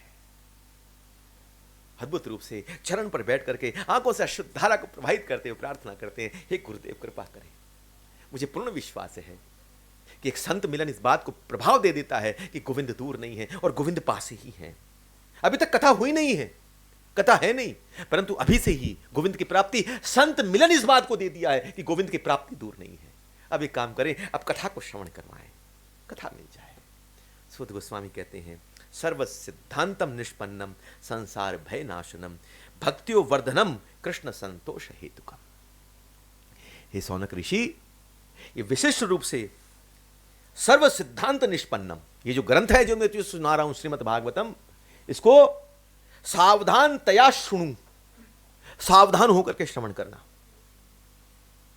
अब सोच करके देखो, अब नरेंद्र मोदी अभी कह देना कि मित्रों कल 8 बजे फिर भेंट होगी। कल कथा को मेरे को यहां 7:30 बजे विश्राम देना ही पड़ेगा, क्योंकि 8 बजे बहुत सावधान होकर के सारी चालू हो जाएंगे। है संदीप प्रभु, सावधान सुनो, क्योंकि नरेंद्र मोदी बोल रहा है। हाँ, 14 नवंबर को बोला था, 16 क्या, देखिए डेट तक, तिथि, समय, 8 बजे सब याद है। 8 नवंबर 2016। मैंने सोच करके देखे, जो माताएं बोलती थी अपने पति को, मेरे पास 1 रुपया नहीं, इतना छुपा कुछ नहीं है मेरे पास, कुछ देते नहीं आप। नरेंद्र मोदी ने 8 बजे ऐसा क्या बोल दिया, मेरे पास 10 लाख है। बोले कल तक तो बोल रही थी कुछ नहीं है। मैंने जो पति नहीं निकाल पाया वो नरेंद्र मोदी के शब्द ने निकाल दिया। कहां से निकले पूछो मत। मुझे याद है, मैं उस दिन सुबह सुबह नीचे उतरा तो वहां जितने भी सब यही बात कर रहे थे, अरे ये निकला, अरे ये निकला, कहां से ठिकाने लगाए पति, अरे मैं यही सब निकल करके कहां से निकल रहे, कहां ठिकाने लगाने, इसी की चर्चा हो रही थी। और अभी तक सब बोल रहे थे बहुत मंदी है, पेमेंट ही नहीं है, पैसा ही नहीं है, और कहां से कितने निकल गए। तो यहां पर मैं जब कोई बात सोच करके देखे, नरेंद्र मोदी अगर कह देता है कि मैं कुछ कहने वाला हूं, तो सब सावधान हो जाते हैं। यहां तो नरेंद्र मोदी तो भारत का प्रधानमंत्री है, पर सोच के देखे अखंड कोटि ब्रह्मांड के नायक साक्षात कृष्ण जब बैठ करके कुछ कहना चाहेंगे, तो हमको कितनी सावधानी से होकर के उसको श्रवण करना पड़ेगा। यही सूत गोस्वामी कहते हैं कि सावधान तया श्रवण। हे सौनक आदि ऋषियों, बैठो, इस कथा का श्रवण करो, पर सावधान होकर के श्रवण करो। अगर सावधानी हटी, दुर्घटना घटी। एक बात हमेशा ध्यान रखिएगा, ये आएगा कथा के अंतर्गत में, जहां पर में सौनक ऋषियों ने और नारद जी ने इस बात को रखा और कहा कि ठाकुर जी इतनी इच्छा करना कि जहां जहां कथा हो तुम आओ। ठाकुर जी ने बोला ठीक है, कथा चलेगी, एक बार तो मैं जरूर आऊंगा। जो सावधान होकर के रहेगा उसके पास तो टिक जाऊंगा, पर जो असावधान में रहेगा तो उसके पास से मैं निकल जाऊंगा। तो हमको केवल कुछ नहीं करना है, केवल 3 घंटे जो रोज कथा चले हम सावधान होकर के बैठे, बस, और कुछ नहीं। सावधान होंगे तो कहीं ना कहीं गोविंद के दर्शन होंगे। खुद ठाकुर जी नारद जी से कहते हैं, नाहम बसामी वैकुंठे योगी नाम हृदय न च मद भक्ता यत्र गायंती तत्र तिष्ठामि नारद। हे नारद, नारद जी ने पूछा भगवान आप कहां मिलेंगे, एक स्थान बताइए, पक्का ठोस स्थान बताइए जहां आप मिलेंगे। ठाकुर जी बोलते नाहम बसामी वैकुंठे, मैं वैकुंठ में नहीं रहता। योगी नाम हृदय न च, न योगियों के हृदय में रहता हूं। तो कहां रहते हैं? बोला मद भक्ता यत्र गायंती, बोले जहां पर मेरे भक्त बैठ के मेरी कथा गान करते हैं, बोला तत्र तिष्ठामि नारद, उस स्थान पर मैं बैठता हूं। और केवल ठाकुर जी नहीं बैठते, बल्कि तत्रैव गंगा यमुना च तत्र गोदावरी सरस्वती सर्वाणि तीर्थानि वसंती तत्र यत्र अच्युतागार कथा प्रसंग। बोला जितनी भी नदियां हैं, तत्रैव गंगा यमुना सरस्वती कावेरी सतलज रावी, जितनी भी नदियां हैं, ये सारी नदियां, और सर्वाणि तीर्थानि, जितने भी तीर्थ हैं, बोला वसंती एक स्थान पर आकर के बैठ जाते हैं, कहीं जाने की जरूरत नहीं है। ठाकुर जी भी बैठे हैं, सारी नदियां सारे तीर्थ भी आकर के बैठ गए। बोला कहां? बोला तत्र, बोला वो सब। बोला कहां बैठेंगे? बोला यत्र, यहां। यहां कहां? बोला अच्युता आगार कथा प्रसंग है, बोला जहां गोविंद की अच्युत की कथा होती है वहीं पर सब आकर के विराजमान होते हैं। अरे यहां पर बैठ करके नवग्रहों की चिंता नहीं करनी पड़ती, नवग्रह आएंगे, नवग्रहों को पूजने की जरूरत नहीं होती। हर देवता खिड़की दरवाजे से झांकता है कि कहीं खुल जाए और कृपा हो जाए तो हमको भी यहां बैठने का अवसर प्राप्त हो जाए। अरे कौन से स्थान पर कौन बैठा होगा और कौन बैठ करके श्रवण कर रहा होगा हमको पता ही नहीं है। कोई आपको लगता नहीं ये स्थान खाली है, ये स्थान खाली है, ये कुर्सी खाली है, कोई खाली नहीं है। किसमें कौन सा देवता कौन सा ऋषि बैठ करके अलक्षित लिंग के रूप में बैठ करके कथा श्रवण कर रहा होगा हमको पता भी नहीं है। अरे जहां कथा है वहां हनुमान बैठे हैं, जहां कथा है वहां पर ऋषिगण बैठे हैं, जहां कथा है वहां राम बैठे हैं, जहां कथा है वहां कृष्ण बैठे हैं, सारे के सारे यहीं पर विद्यमान हैं अद्भुत रूप से। तब कहा सावधान तया श्रो, सावधान होकर के श्रवण करो, असावधानी नहीं होनी चाहिए। कथा की श्रीमद् भागवतम की सेवा क्या है? सावधानी। वक्ता भी सावधान रहे, इधर उधर के चुटकुले में कुछ नहीं है। आज के दिन में कथा यही हो गया है, इधर के चुटकुले उधर के सुना करके मीठी माठी बात कर करके बात रख दी जाती है, पर इसमें जो सिद्धांत चीजें हैं वो कहीं चुक जाती है। तो वक्ता भी सावधान रहे और श्रोता भी सावधान रहे। सूत गोस्वामी बोलते हैं कि सावधान तया श्रो। सर्व सिद्धांत ये क्या देने वाली है? बोले 4 चीजों को रखा। बोले पहली बात सर्व सिद्धांत निष्पन्नम, सारे सिद्धांतों को देने वाली है ये श्रीमद् भागवतम। दूसरी बात रखी, बोले संसार भय नाशनम, इस संसार का भय, इस जीव के अंदर हमेशा एक भय बना रहता है। क्या होगा आगे, क्या होगा, कहां जाएंगे, क्या करेंगे। 2 जन हमारे हृदय में हमेशा वास करते हैं, एक ठाकुर जी वास करते हैं और एक यम वास करता है, यमराज वास करते हैं। यमराज किस रूप में? बोला यमराज भय के रूप में हमारे चित्त पर वास करते हैं, और इस भय को निकालना हो तो एक ही काम करना पड़े, श्रीमद् भागवतम। इसलिए लिखा संसार भय नाशनम। संसार एक ही चीज देता है, भय देता है। ये छोटे से बच्चे को भी पूछेंगे ना, 4-5 साल का पढ़ाई करना शुरू करेगा तो भय है, कल स्कूल नहीं जाऊंगा कहीं भय है, आज आगे एग्जाम्स है, हर चीज का भय बना रहता है। वो थोड़ा सा बड़ा उसको लगता है बस थोड़ा सा पढ़ लूं ना, पढ़ कर करके जब मेरी जॉब लग जाएगी तब मैं फ्री हो जाऊंगा, पर उसको ये नहीं पता संसार है ये, यहां से निकल के जॉब में जाएगा तो उससे बड़ा भय पकड़ेगा, फिर वहां भय पकड़ता है, फिर लगता है कि शादी ब्याह हो जाए, परिवार हो जाए तब शांति मिल जाएगी, परिवार विवाह हो जाए तब बोले शांति तब और फंस जाता है। पत्नी सिंदूर लगाती ना, सिंदूर में क्या बोलते हैं? मांग भर गई। मांग भर गई का मतलब डिमांड पूरी हो गई, पर पत्नी बोलती है अब डिमांड चालू हुई है अब मांग शुरू हुई है। तो वहां से निकलता है, फिर लगता है वृद्धावस्था को प्राप्त। दादाजी क्या करते, दिन भर घर में बैठ करके आराम से रिमोट को दबा करके टीवी देखते रहते, काश हम भी वहां पहुंच जाएं। पर दादाजी से पूछो क्या हालत है, क्या हालत हो रखी है। जो घर के बुजुर्ग हो जाएं तो घर के पूछते नहीं है, ज्यादातर घरों में बोल रहा हूं, हर घर की बात नहीं करता, पर ज्यादातर घरों के अंतर्गत में कहीं पर बैठे ये पूछ लेंगे बच्चे क्या खाएंगे, ये पूछ लेंगे पति क्या खाएगा, पर कोई दादा दादी के पास जाकर के नहीं पूछता क्या, ये तो वही खाएंगे, वही बनाना है, बस वही दे दो उनको, वही खाएंगे। 2 बार जाकर के बात कर लो तो बहुत हो गया, बस अब ज्ञान की जरूरत नहीं है। जमाना बदल गया है, समय बदल गया है, कोई ना बैठने का समय है ना बात करने का उनके पास समय है। वो क्या करते हैं, बस इधर उधर कर करके, बस just to kill the time, समय कैसे निकल जाए, बस इसकी प्रतीक्षा करते रहते हैं। हर हृदय में, चाहे वो बच्चा हो, वही जब बड़ा हो जाए, वही जब वृद्धावस्था को व्याप्त हो जाए, हर समय उसके चित्त में एक ही चीज बैठी रहती है, वो है भय। और इस भय का कोई नाश करता है। यही कहते हैं सूत गोस्वामी कि संसार भय नाशनम, ये नाश करने वाला है। तीसरी बात करी भक्त्यो वर्धनम, भक्ति का वर्धन करने वाला। हमारे अंदर जो ठाकुर जी के प्रति इतनी सी विरति है, इतनी सी रंच मात्र भी श्रद्धा है, तो श्रद्धा को विश्वास से लेकर के और भाव और प्रेम की गति तक कोई लेकर के जाएगा तो ये लेकर के जाएगी। ये 3। और चौथी चीज लिखी कृष्ण संतोष हेतुकम, ठाकुर जी के संतोष, ठाकुर जी को भी खुश करती है, ठाकुर जी को भी प्रसन्नचित करती है और संतोष तृप्त करती है। ये 4 गुण विशेष रूप से रखे। तब कहा कि श्रवताम स्वकथा कृष्णम पुण्य श्रवणम कीर्तनम। ये काम करना हे सौनक आदि ऋषियों, इसको बैठ करके श्रवण करो। किसकी, बोला स्वकथा कृष्णम, किसी की भी कथा नहीं, ठाकुर जी की, कृष्ण की कथा का श्रवण करो। और पुण्य श्रवण कीर्तनम, और इसका श्रवण करना ही विशेष रूप से इसकी सेवा है। अगर हम ये कहें कि इसमें से विचार मिलेंगे और विचार मिलने के बाद हम वैसा आचरण करेंगे, सोच करके देखिएगा, तो परीक्षित के पास कितने दिन का समय था, 7 दिन, और कथा कितने दिन चली, 7 दिन। परीक्षित बोले अगर 7 दिन कथा चलेगी गुरुदेव, तो फिर आचरण कब करूंगा, आचरण का समय नहीं है। तो सुखदेव गोस्वामी हंसते हुए बोला भागवत का आचरण यही है कि सावधान से बैठ कर करके और दृढ़ विश्वास के संग कथा का श्रवण करना ही भागवत का आचरण है।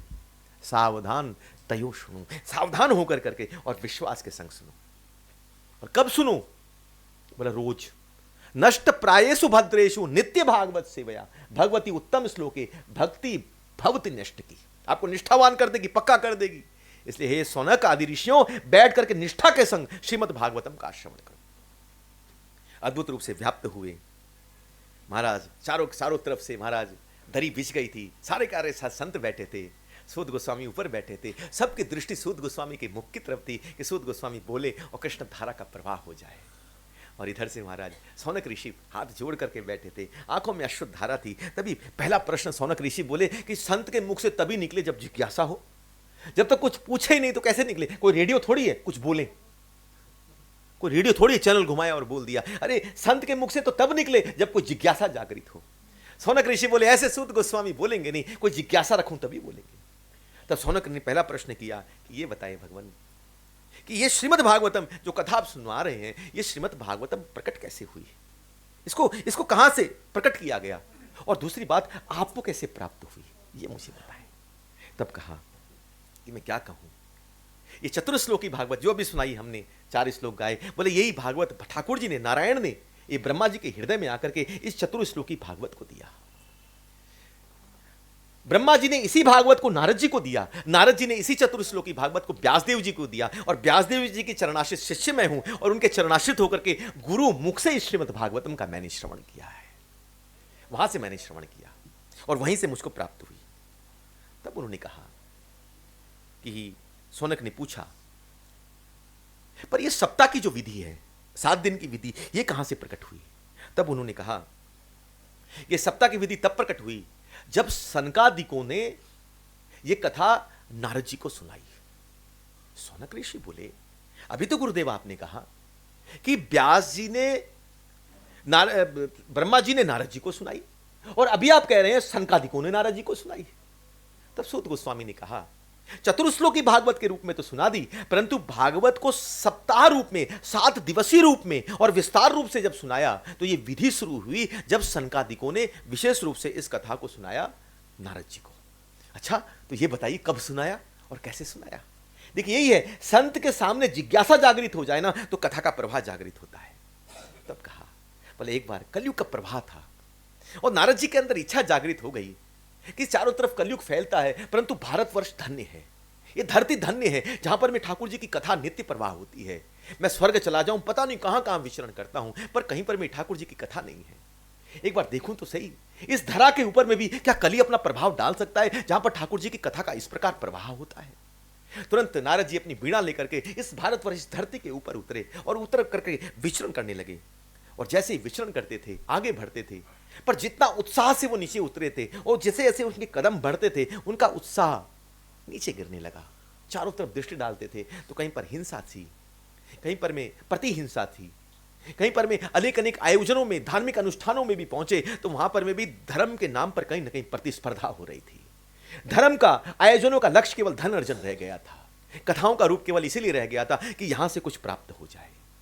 विचार करके देखिएगा, अगर यहां पर में कथा का लक्ष्य अगर यह हो जाए, कोई वक्ता बैठ करके यह कह दे कि इतना चाहिए तब कथा होगी, तो वहां पर मैं हाथ जोड़ करके आगे निकल जाएगा। अगर जब उसके अंदर ये वांछा है तो हमारे चित्त के अंतर्गत से इस कामना और इस मोह को कैसे निवृत्त कर सकता है। संत का लक्ष्य, यहां पर बैठने का लक्ष्य होना चाहिए कि यहां से केवल दिया जाए, केवल देने का लक्ष्य होना चाहिए, बाकी जो इच्छा है यहां पर में रख दिया जाता है ठाकुर जी के और श्रीमद् भागवतम, क्योंकि यज्ञ के संग दक्षिणा का स्वरूप है। हमेशा ध्यान रखिए, यहां यज्ञ होगा वहां दक्षिणा होगी। यह भक्ति यज्ञ है, ज्ञान यज्ञ है, दक्षिणा होनी चाहिए, पर दक्षिणा कैसी होनी चाहिए? अपनी सामर्थ्य और अपनी युक्ति के अनुसार होनी चाहिए। वक्ता नहीं मांग सकता है। अगर जहां वक्ता ने अपनी बात को रख दी कि मुझे इतना चाहिए, तो वहां पर वक्ता को प्रणाम करके उठ जाइए। अपनी सामर्थ्य हो तो कुछ दीजिए, नहीं दे सकते हो, दक्षिणा नहीं हो तो प्रदक्षिणा कर करके एक तुलसी पत्र अर्पण कर करके आगे बढ़ जाइए। कथा, मेरे से कई जन पूछते हैं प्रभु जी कथा के लिए क्या क्या व्यवस्था चाहिए। हम लोग कथा के अंदर खाली इतना कर दिए, माइक अच्छा होना चाहिए ताकि लोगों के पास आवाज पहुंच पाए, और एक गद्दी अच्छी होनी चाहिए ताकि लोग बैठ पाए और कथा श्रवण कर पाए, बस और कुछ नहीं चाहिए। एक चौकी चाहिए जहां पर राधा रमण जी बैठते हैं, मेरे गिरिराज जी बैठते हैं, बस इतना आसन कर देना चाहिए और कोई व्यवस्था की जरूरत नहीं है। ये होना ही चाहिए। मेरा तो मन है कि वृंदावन जब हो तो, अभी जब रायरंगपुर गए थे तो वहाँ पर मैं कथा बड़े दिव्य हॉल के अंतर्गत था, और फिर वहाँ पर गौशाला गए तो वहाँ पर इच्छा हुई कि भाई आगे भी कथा होती रहे। तो वही बात रखी कि आगे जब कथा होगी तो गौशाला में करेंगे, गौ माता के पास, और वृक्ष भी बड़ा सुंदर दिखाई दिया, किसी वृक्ष के नीचे बैठेंगे और बाकी वहाँ पर मैं चटाई बिछा दी जाएगी और वहीं पर बैठ कर करके और कथा का श्रवण करेंगे, जहाँ गौ माता की सानिध्यता में कथा होती रहे, आस्वादन करें कथा का। व्यवस्था नहीं होनी चाहिए कथा में। व्यवस्था कैसी? कथा की व्यवस्था केवल इतनी है कि कान तैयार रहे, ये व्यवस्था होनी चाहिए। वक्ता की ये व्यवस्था और श्रोता की ये व्यवस्था, अगर ये व्यवस्था में फंस गए तो सब गड़बड़। जिसके लिए बैठे हैं, 7 दिन के लिए बैठे हैं, परंतु यहां आयोजनों में इसको देखना, उसको देखना, उसको देखना, और कथा में बैठ के सो रहे हैं, तो सारी व्यवस्था बिगड़ गई। जिसके लिए सब कुछ किया, सारी व्यवस्था कर करके बैठे, कथा श्रवण करेंगे, कथा श्रवण करेंगे, और इतनी व्यवस्था समाज की व्यवस्था में रह गए कि जब कथा हो रही है तो निद्रा आ रही है। बल्कि क्या करें, आराम से दिन भर सोएं, जिसको जहां बैठना है बैठे, जिसको जहां सोना है सोए, जो व्यवस्था करनी है करें। भाई 7 दिन बैठ करके हम कथा में नहीं सोए, बस बाकी समय जैसा चलता हो चले। महाराज नारद जी विचरण करते थे, विचरण करते हुए जब आगे बढ़े तो चारों तरफ केवल प्रमाद विषाद दिखता था। माता पिता का पुत्र अपमान कर रहे थे, देख करके विषाद हुए। शिष्य गुरु का अपमान करते थे, देख करके नारद जी चौंके। ये भारतवर्ष जो धन्य होकर के विराजमान था, ये भारतवर्ष जिसकी गाथा सब गाते थे, आज उस भारतवर्ष में ऐसी व्यवस्था हो गई है। कलयुग ने अपने प्रभाव को इस तरह भी छोड़ दिया है। विचार करते हुए और अपने आप को निरुत्साहित होते हुए नारद जी ने विचार किया, अब यहां पर रुकना उचित नहीं है। नारद जी बोले वापस जाता हूं। पर जब जाने का विचार किया तो सोचे एक बार वृंदावन की वीथी से होकर के गमन करता हुआ निकलूं, जहां मेरे गोविंद ने लीला करी है। और जैसे वृंदावन की वीथी के अंतर्गत में प्रवेश कर रहे थे, यमुना के तट से होकर के निकले, तभी उनकी दृष्टि एक सौभाग्यशाली स्त्री के ऊपर में पड़ी, जो महाराज इतनी रूप सुंदरी होकर के, ऐसा स्वरूप था उनका, देख करके नारद जी की आंखें टिक गई। ऐसा स्वरूप, ऐसी माधुरी, ऐसी पवित्रता आज तक नहीं देखी थी। देखिए, स्त्री का श्रृंगार उसके स्वरूप को व्यक्त करता है। एक स्त्री का श्रृंगार यह बताता है कि वो मातृ स्वरूप में श्रृंगारित हुई है, पत्नी स्वरूप में श्रृंगारित हुई है, पुत्री स्वरूप में श्रृंगारित हुई है। ये उसके श्रृंगार पर निर्भर करता है। एक माता श्रृंगार होकर के भी निकलती है, और एक कटुवाणी में कहूं तो एक वैश्या भी श्रृंगार करती है, पर उसके श्रृंगार को देख कर और एक माता के श्रृंगार को देख करके भेद किया जा सकता है कि कौन क्या है। श्रृंगार का बहुत बड़ा महत्व है। इसे श्रृंगार कैसा होना चाहिए जो सामने वाले की आंखों के अंदर पवित्रता को जागृत कर दे। आज के दिन में सब उल्टा पुल्टा है, कोई फटे हुए कपड़े, पता नहीं कैसे कैसे, ये कोई सुंदरता का स्वरूप नहीं है। आज के दिन में कह दिया जाता है कि भाई ये हमारी इच्छा है हम जो पहने, मॉडर्नाइजेशन। मॉडर्न बाहर से होने की जरूरत नहीं है, मॉडर्न अंदर से होने की जरूरत है, विचारों से मॉडर्न होना है। मॉडर्न का मतलब खुला नहीं होता है कि हम कितना खोल देते हैं, मॉडर्न का मतलब होता है अपने विचार कितने बड़े हैं, हम कितने जीव को अपने हृदय में समाहित कर सकते हैं, किसी के प्रति अपमान नहीं है, सब जीव के प्रति समभावना रखते हैं। ये मॉडर्नाइजेशन का स्वरूप होता है। यहां से यहां दाढ़ी रख ली, पता नहीं क्या क्या है, अजीब अजीब सा स्वरूप बना बना करके घूमते हैं, कहां कहां पर में क्या क्या पता नहीं क्या क्या आजकल तो चलता है, जहां पर जो रख लो वो एक आ जाता है। रखना ही है तो यहां नहीं, यहां रखो, ये स्वरूप शास्त्र में दिया गया। जब वो डिग्री मिलती है तो वैसे ही पहनाया जाता है, क्राउन दिया जाता है तो ये चुटिया रहती है। हाँ, तो विशेषता है कि रखना है। तो कोई बोले भाई फटा हाल होना, भाई यहां से फटी हो जींस, यहां से फटी हो, यहां से फटी हो, क्यों फाड़ रखा है? बोले वेंटिलेशन। तो बोले काम करो धोती में आओ, चारों तरफ से खुली है, फुल वेंटिलेशन। हमारे यहां संस्कार है, आगे है। हमारे जगत में लोग यहां टाई लटकाते हैं, हमारे यहां पीछे टाई लटकती है। हमारे शास्त्र में सब कुछ है। जो मॉडर्नाइजेशन जो है, जो विचारधारा ठाकुर जी ने, कृष्ण ने रखी है, अर्जुन के सामने गीता के अंदर में रखी है, वो मॉडर्न का स्वरूप है, दिव्यता का स्वरूप है।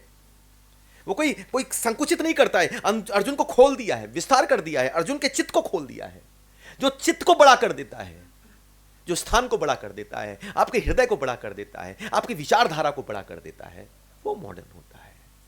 मॉडर्न का मतलब खुला नहीं होता, बाहर से नहीं अंदर से खुला हो।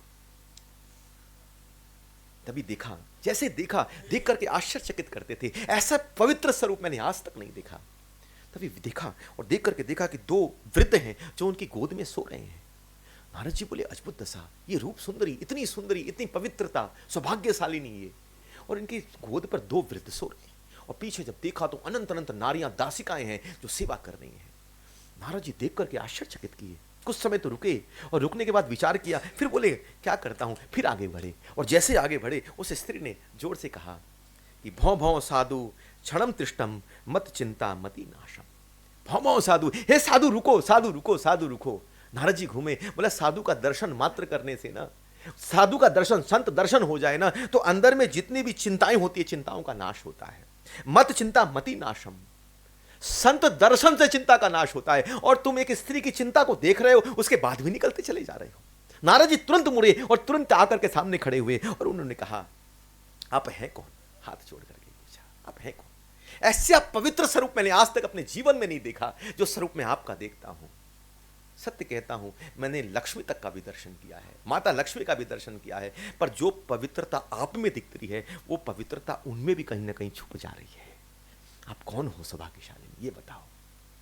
हाथ जोड़ करके नारद जी खड़े थे। तब कहा अहम भक्ति इति ख्याता इमो में तन्यो मते ज्ञान वैराग्य नामानु काल योगी न जर्जरा।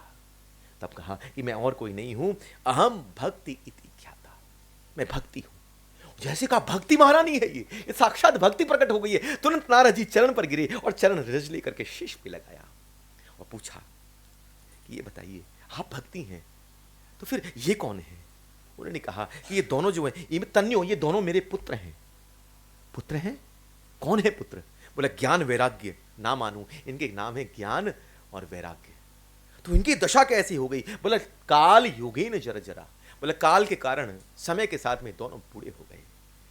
और ये पीछे में कौन, ये दासिकाएं जितनी भी खड़ी हैं, ये कौन है, ये कौन है? तब उन्होंने कहा पद लोचन में से भी आई है कौन? बोला जितनी भी ये मैं देखता हूं, कोई आपकी महाराज पंखा सेवा कर रही है, कोई आपकी बीजना कर रही है, कोई आपकी आरती उतार रही है, कोई आपके लिए जल लेकर के खड़ी है, ये है कौन? तब कहा भक्ति महाराज ने कहा और कोई नहीं है, जितनी भी नदियां हैं, जितने भी तीर्थ हैं, ये वो हैं। ये तो तुम जिसको देख रही है, जो मेरी बीजना कर रही है, ये यमुना है। जो मेरे पर पंखा झेल रही है, वो गंगा है। जो आरती की थाल लेके खड़ी है, वो सरस्वती है। महाराज अनंत अनंत रूप से सारी सेविकाएं खड़ी हैं। देख करके नारद जी चौंके। नारद जी ने कहा कि हे भक्ति महारानी, मुझे इतना बता दो कि ये दशा तुम्हारी हुई कैसे है, कैसे हो गई है? ये दोनों पुत्र आपके ये वृद्ध हो कैसे गए, ज्ञान वैराग्य बूढ़े हो गए? एक बात ध्यान रखें, आज के दिन में ज्ञान वैराग्य बूढ़े ही हैं। बूढ़े का मतलब क्या हुआ? बूढ़े का मतलब हो गया कि केवल प्रवचन का माध्यम रह गया ज्ञान वैराग्य, आचरण के अंतर्गत में ज्ञान वैराग्य नहीं है। केवल कथा के अंतर्गत में केवल प्रवचन का माध्यम रह गया कि ज्ञान क्या है और वैराग्य क्या है, परंतु किसी के भी आचरण में न ज्ञान है, किसी के आचरण में न वैराग्य है।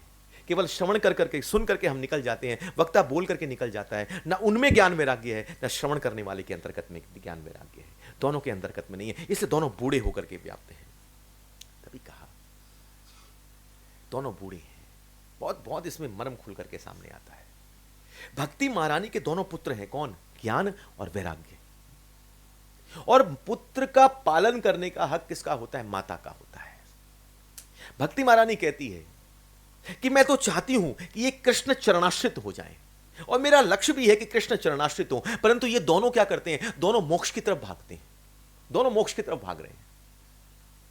तो अगर ज्ञान और वैराग्य दोनों का लक्ष्य है मोक्ष, और मैं चाहती हूं कि इनको मिले कृष्ण चरण प्रीति, माता दे रही है कृष्ण चरण प्रीति, परंतु ये स्वतः ही निकल जा रहे हैं मोक्ष की तरफ, परंतु जब तक माता का आश्रय नहीं ग्रहण करेंगे तब तक दोनों पुत्र क्या हो जाएंगे? न भोजन मिलेगा, न उनका पालन होगा, और दोनों के दोनों वृद्ध रूप में होकर के व्याप्त होंगे। तो जब तक ज्ञान वैराग्य भक्ति का सहारा नहीं लेंगे, भक्ति के आश्रय में नहीं आएंगे, तब तक ज्ञान वैराग्य बूढ़े ही हो जाएंगे। तब विशेष रूप से कहा, माता आपकी ये दशा हुई कैसे, किस प्रकार हुई? बोले मैं क्या बताऊं, मैं द्रविड़ क्षेत्र में पैदा हुई, महाराष्ट्र में मेरा वर्धन हुआ, कर्नाटक के अंतर्गत में संपूज्य हुई, परंतु जैसे मैं गुर्जर क्षेत्र पहुंची, हम तीनों के तीनों वृद्ध हो गए। परंतु जैसे ही इस वृद्धावस्था के अंतर्गत में तीनों विचरण करते हुए जैसे हम यमुना के तट पर पहुंचे, मैं तो जवान हो गई, पर ये दोनों के दोनों वृद्ध ही रह गए। अब वृंदावन पहुंचो तो ज्ञान वैराग्य वृद्ध ही अच्छे हैं। भाई ज्ञान और वैराग्य की जरूरत वृंदावन के अंतर्गत नहीं है। वृंदावन के अंतर्गत में तो खाली भक्ति महारानी ही नाचती है। अरे वैराग्य लेकर के, जगत से वैराग्य लेकर के वृंदावन जाया जाता है, वृंदावन से वैराग्य लेकर के कहां जाओगे आप? आप कोई सोचे वृंदावन से वैराग्य हो गया, कहां जाएंगे? वापस कलकत्ता, बंबई, कहां जाओगे? अरे यहां से वैराग्य लेकर के वहां जाया जाता है, वहां से वैराग्य लेकर के थोड़ी जाया जाता है। और ज्ञान की जरूरत वृंदावन में किस लिए? जो ज्ञान है तभी तो वृंदावन वास है। अगर ज्ञान नहीं होता तो पता नहीं संसार में कहां कहां विचरण कर रहे होते। वृंदावन वास का अर्थ ही हो गया है कि अंदर ज्ञान व्याप्त हो गया है, तभी वृंदावन के अंदर बैठ कर करके कृष्ण कथा का श्रवण कर रहे हैं। वृंदावन बीथी की वृंदावन की रज को लेकर के शीश पे लगाते हैं, वृंदावन के संतों के चरण की सेवा के अंतर्गत उपस्थित हो रहे हैं। ये कहीं पर में है तभी ये चीज हो सकती है। इसे वृंदावन के अंतर्गत में ये दोनों ही वृद्ध अच्छे हैं। तभी नारद जी ने कहा कि हे मैया, आपको चिंता करने की जरूरत नहीं है। मैं ये प्रण देता हूं, वचन देता हूं कि जब तक इनको ठीक ना कर दूं तब तक मैं भक्ति का स्वरूप नहीं कहलाऊंगा, भक्त स्वरूप नहीं कहलाऊंगा। तभी नारद जी ने आंख बंद करी और भक्ति महारानी के समक्ष ही खड़े होकर के उन्होंने वेद, वेदांत और गीता का पाठ किया, सुनाया। और जैसे सुनाए ये दोनों उठे और उठ करके जमाई लिए और जमाई लेकर के फिर सो गए। नारद जी चौंक पड़े कि वेद सुनाने के बाद, वेदांत सुनाने के बाद और गीता सुनाने के बाद भी इनकी ये दशा कैसे हो सकता है? नारद जी चकित हो गए। नारद जी ने बार बार गीता सुनाई, परंतु जमाई लेकर के फिर सो जाते, वृद्धावस्था कहीं भंग नहीं हुई। नारद जी सोच में पड़ गए, क्या करूं मैं, ऐसा क्या करूं कि इनको वापस जवान कर करके विद्यमान करूं। इधर उधर भ्रमण करते थे। अब जो चिंता भक्ति महारानी के अंतर्गत में थी, वही चिंता कहीं नारद जी में व्याप्त होने लगी। नारद जी इधर से उधर देखते, चिंता से व्याप्त होने लगे। तभी आकाशवाणी हुई और आकाशवाणी ने कहा, हे नारद, सत्कर्म करो, सत्कर्म करो, सत्कर्म करो। नारद जी चौके, सत्कर्म करूं? क्या सत्कर्म करूं? तभी आकाशवाणी हुई, संत कर्म का मतलब है संत संग करो, संतों का संग करो। नारद जी इधर से उधर संतों के लिए ढूंढते ढूंढते विचरण किए और भक्ति महारानी को आश्वासन दिया, हे भक्ति महारानी, चिंता नहीं करना, जब तक तुम्हें और तुम्हारे पुत्रों को ठीक ना कर दूं तब तक मैं, नारद, ये शांति से नहीं बैठेगा। नारद जी आगे निकल पड़े, जगह जगह भ्रमण करते थे, जहां जहां कथा होती थी वहीं पर जाकर के संतों के पास बैठ जाते थे और कथा श्रवण करते थे कि क्या होगा। उनसे जाकर के पूछते थे, भाई ये सत्कर्म क्या है? सारे चुप हो जाते थे। नारद जी इधर से उधर भ्रमण किए पर कहीं पर कुछ नहीं मिला। करते करते हताश होकर के आगे बढ़े और बद्री का आश्रम पहुंच रहे थे। और जैसे ही बद्री का आश्रम पहुंचे, वहां पर में 4 कुमार थे, सनक, सनातन, सनत कुमार और सदानंद। ये 4 कुमार वहां पर व्याप्त थे। उन्होंने जैसे नारद मुनि को देखा, नारद मुनि ने देख करके उनको प्रणाम किया।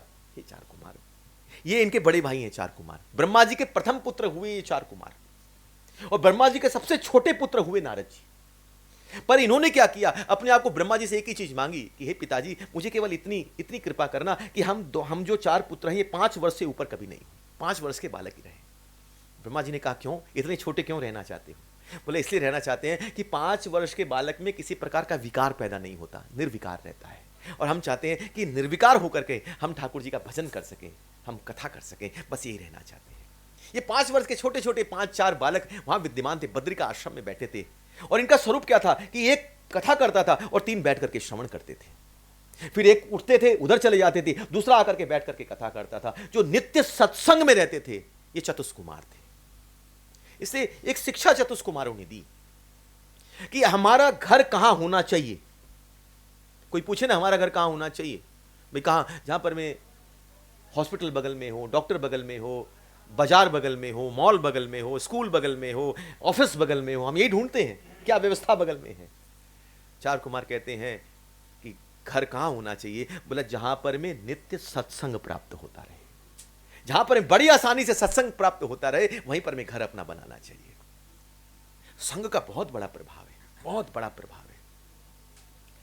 सोच करके देखें, लोहा होता है ना, लोहे को अगर आप पानी में डालोगे तो क्या होगा।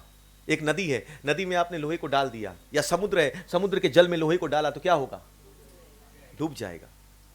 परंतु उस लोहे ने क्या किया, लकड़ी का संग कर लिया, और लकड़ी का संग जब किया तो नौका के रूप में आकर के बैठ गया।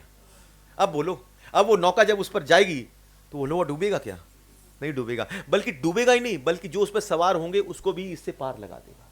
परंतु जैसे ही लोहे के अंदर ये घमंड आ जाए कि देखो अब मैं तैर सकता हूं, तुरंत उस लकड़ी से अलग हो जाए, फिर अलग होगा तो फिर जाकर के समुद्र के अंतर्गत में डूब जाएगा। ये संग का प्रवाह है। एक संग अकेला रह गया, गलत संग करेगा तो डूब सकता है, परंतु किसी सत्संग से जुड़ गया तो कहीं ना कहीं पार नहीं, और भी कई लोगों को पार कर सकता है। एक माटी है, जल का संग कर ले, सड़क में आप जाओ, कहीं माटी जल का संग कर लेती है तो क्या हो जाती है, कीचड़ हो जाती है। और अगर आपके पांव भी टच हो गए उस पर तो आप पांव उठा करके चलते हो कि कहीं जल मिल जाए जिससे मैं धो लूं। परंतु वही माटी, विचार करें, अगर किसी वायु का संग कर ले और किसी मंदिर की शिखर पर आकर के बैठ जाए तो उसकी रज आप लगा करके अपने शीश पर लगा करके अपने आप को धन्य मानते हो। रज वही है, पर प्रभाव क्या हो गया, संग किसका किया। जल का संग किया तो कहां चली गई, और एक महाराज वायु का संग किया तो कहां पर आकर के विराजमान हो गई। एक स्थान से एक भंवरा भी निकलता है और एक मच्छर भी निकलता है, और दोनों आगे चलते हैं, और दोनों आगे चलते हैं। एक कीचड़ पे चला जाता है और एक उसी कीचड़ से ऊपर उठा हुआ उस कमल की तरफ चला जाता है। संसार से वैसे ही संत भी निकलता है, और संसार से एक भौतिक जीव भी निकलता है। कौन कहां जाता है, एक संसार रूपी कीचड़ के अंतर्गत चला जाता है, और इस कीचड़ में खिले हुए उस कमल, कथा के रूप में सत्संग रूपी कमल में आकर करके संत आकर के विद्यमान हो जाता है। ये 2 स्वरूप है। संत वो थे जो हमेशा कथा करते थे और कथा में ही रहते थे। कथा मात्रेण जीवनम, जिसके जीवन का लक्ष्य केवल कथा था और कुछ नहीं था, केवल कथा से ही युक्त रहते थे। नारद जी जैसे ही वहां पर पहुंचे, नारद जी ने हाथ जोड़ा, प्रणाम किया। उन्होंने भी बड़े छोटे भाई के रूप में स्वीकार करके अपनी छाती से नारद जी को लगाया, और छाती से लगा करके नारद जी से कहा कि हे नारद, बड़े परेशान दिखते हो, बड़ी चिंता में दिखते हो, बात क्या है। नारद जी ने कहा कि क्या कहूं मैं, बड़ा परेशान, पूरी अपनी व्यथा सुनाई, व्यथा रूपी कथा सुनाई कि कैसे कैसे मैं भारतवर्ष पहुंचा, और कैसे गंगा के यमुना के तट पर वृंदावन जब पहुंचा तो वहां पर भक्ति महारानी के इस स्वरूप को मैंने देखा। अब मैं क्या करूं, आकाशवाणी हुई सत्कर्म करो, पर क्या सत्कर्म करूं, कुछ समझ में नहीं आता है। तभी 4 कुमारों ने कहा कि सुन, 2 चीज का ध्यान रखना नारद जी। प्रथम चीज, केवल बेकार के घूमने से, भटकने से कालाक्षेप होता है। कालाक्षेप मतलब समय नष्ट होता है। और दूसरी बात, हमारा प्रयास यह होना चाहिए कि कम समय में वस्तु प्राप्त हो जाए, कम समय में वस्तु प्राप्त हो जाए। नारद जी हाथ जोड़ करके बोले कि क्या कर सकते हैं, जो सत्कर्म हो। बोले एक ही सत्कर्म हो सकता है, वो है श्रीमद् भागवतम सप्ताह वाचन, श्रीमद् भागवतम की सप्ताह का वाचन हो, बोले यही होना चाहिए। नारद जी बोले, हे गुरुदेव, हे संत, हे चतुष्कुमार, मैंने वहां पर मैं भक्ति महारानी के सामने वेद, वेदांत, गीता सब सुनाई, और वेद सब चीज का मूल है। वेद सुनाने के बाद भी नहीं हुआ, परंतु ऐसा क्या है श्रीमद् भागवतम के अंतर्गत में जो वेदों के अंतर्गत में नहीं हो। यहां पर 4 कुमारों ने 3 उदाहरण दिए। बोले हे नारद जी, एक चीज मुझे बताओ, एक वृक्ष है और वृक्ष की टहनी की एक आम लटक रहा है और आम तोड़ करके कोई उसका स्वादन करता है, पर सोचता है कि ये आम उस वृक्ष से निकला है, इस टहनी से निकला है, तो टहनी में भी वही स्वाद होगा। अगर दांत से उस टहनी को स्वाद करे, क्या टहनी में आम का स्वाद मिलेगा क्या? फिर नहीं मिल सकता है। अच्छा, एक चीज बता, गन्ने से ही रस निकलता है और उस रस की आगे प्रक्रिया करती हुई ये चीनी निकलती है और चीनी से चाशनी बनती है, और उस चाशनी के अंतर्गत में जब खोए को सिजा कर करके और उसको जब डाला जाता है तो वो रसगुल्ले का रूप धारण करता है। कोई ये सोचे कि भाई जब ईख के रस से ही चाशनी बनती है इतने प्रोसेस के बाद, और उसमें ये डुबोऊं फिर ये रसगुल्ला बने, तो इससे अच्छा है कि ईख को काट कर करके और ईख पे ही उस खोए को लगा दूं ताकि वो भी मीठा हो जाए। हो सकता है क्या? बोला नहीं हो सकता है। तब उन्होंने पूछा, दूध से ही घी बनता है? हाँ। बोला घी में ही पूड़ियों को सिद्ध किया जाता है। कोई सोचे कि घी में करने की जरूरत क्या है, दूध में ही पूड़ी को सिद्ध कर लूं, हो सकता है क्या? नारद जी बोले नहीं हो सकता है। बोले वैसे ही वेद रूपी निगम कल्पतरु गलितम फलद, वेद रूपी वृक्ष है पर उनका पका हुआ जो मीठा फल है ये श्रीमद् भागवतम है। ये जो स्वाद दे सकता है ना वेद दे सकते हैं, ना पुराण दे सकते हैं, ना कोई साहित्य दे सकता है। कोई दे सकता है तो श्रीमद् भागवतम दे सकता है। नारद जी आनंदयुक्त हो गए। आनंदयुक्त होकर के चरण पर गिरते हुए बोले कि हे चतुष्कुमार, हे गुरुदेव, कृपा कर करके अब ऐसा करो कि भागवत सप्ताह मुझे श्रवण करवा दो। उन्होंने कहा कहां श्रवण करवाएं, कहां सुनना चाहते हो? बोले जहां आप श्रवण करवाना चाहो। बोले यहीं पर बैठ जाओ। नारद जी बोले नहीं, यहां पर नहीं बैठ सकता। बोले क्यों? बद्रिका आश्रम क्या स्थान कम है क्या? बोला नहीं। बोले श्रीमद् भागवतम का आस्वादन केवल मैं नहीं करना चाहता, मैं चाहता हूं कि इस ब्रह्मांड में जितने भी जीव हैं वो सारे श्रीमद् भागवतम का श्रवण करें और अपने जीवन को कृतार्थ करें। चतुष्कुमार बोले तुम करना क्या चाहते हो? बोला नहीं गुरुदेव, अब मैं इतना चाहता हूं कि आप थोड़ा सा नीचे उतरो और वो थोड़ा सा ऊपर उठें और दोनों एक स्थान पर, ऐसे स्थान पर आकर के मिले जहां उनके लिए भी सुलभता हो और आपके लिए भी सुलभता हो। बद्रिका आश्रम से थोड़ा नीचे आप आए, उनको मैं ऊपर लेकर के आता हूं। कहां पर बैठेंगे? बोला हरिद्वार के तट पर बैठेंगे, उस आनंद तट पर बैठेंगे जहां पर बैठ करके, आनंद तट पर बैठ कर करके और उस आनंद की चर्चा का श्रवण कर पाएंगे। नारद जी तुरंत बोले आप गुरुदेव नीचे उतरे और नारद जी भागे और एक एक स्थान, एक एक जगह, घर घर जाकर के जितने भी महाराज ब्राह्मण थे, क्षत्रिय थे, वैश्य थे, शूद्र थे, जितने भी ब्रह्मचर्य थे, जितने भी आश्रम में, गृहस्थ आश्रम में थे, वानप्रस्थ आश्रम में थे, संन्यास आश्रम में थे, एक एक दरवाजे पर दस्तक दे दे करके की बात बोलते थे कि श्रीमद् भागवतम होने वाली है। एक काम करो, जल्दी से जल्दी महाराज उस गंगा के तट पर पहुंचे। मेरे गुरुदेव वहां पर चतुष्कुमार बैठ करके श्रीमद् भागवतम का श्रवण कराएंगे। भागवत सप्ताह का वाचन होने वाला है। सारे एक एक दरवाजे पर दस्तक दे दे करके और सारे के सारे अपने कामकाज को छोड़ करके, घर को बंद करके, व्यापार को बंद कर करके, स्कूलों को बंद कर करके सारे के सारे बच्चे निकलते थे, बड़े निकलते थे, बूढ़े निकलते थे, जवान, स्त्रियां, माताएं सब निकलती थी और एकमात्र लक्ष्य था कि उस स्थान पर पहुंचे जहां पर श्रीमद् भागवतम सप्ताह होने वाली है। सारे एक साथ वहां पर पहुंच रहे थे और पहुंच कर करके जैसे पहुंचे वहां पर आगे में चतुष्कुमार बैठे थे और इधर में महाराज नारद जी आगे और चारों के सारे भीड़ लगने लगी और सब एक साथ, जब तक भागवत शुरू होती उसके पहले ही सब महाराज संकीर्तन से युक्त होकर के गाने लगे। श्री कृष्ण गोविंद हरे मुरारी, हे नाथ नारायण वासुदेवा। श्री कृष्ण गोविंद हरे मुरारी, हे नाथ नारायण वासुदेवा। श्री कृष्ण गोविंद हरे मुरारी, और नारद जी एक को इकट्ठा करके बैठाने लगे। आप यहाँ बैठे, आप यहाँ बैठे, सारी व्यवस्था करके नारद जी बैठाने लगे। चारों तरफ आनंद हो गया था।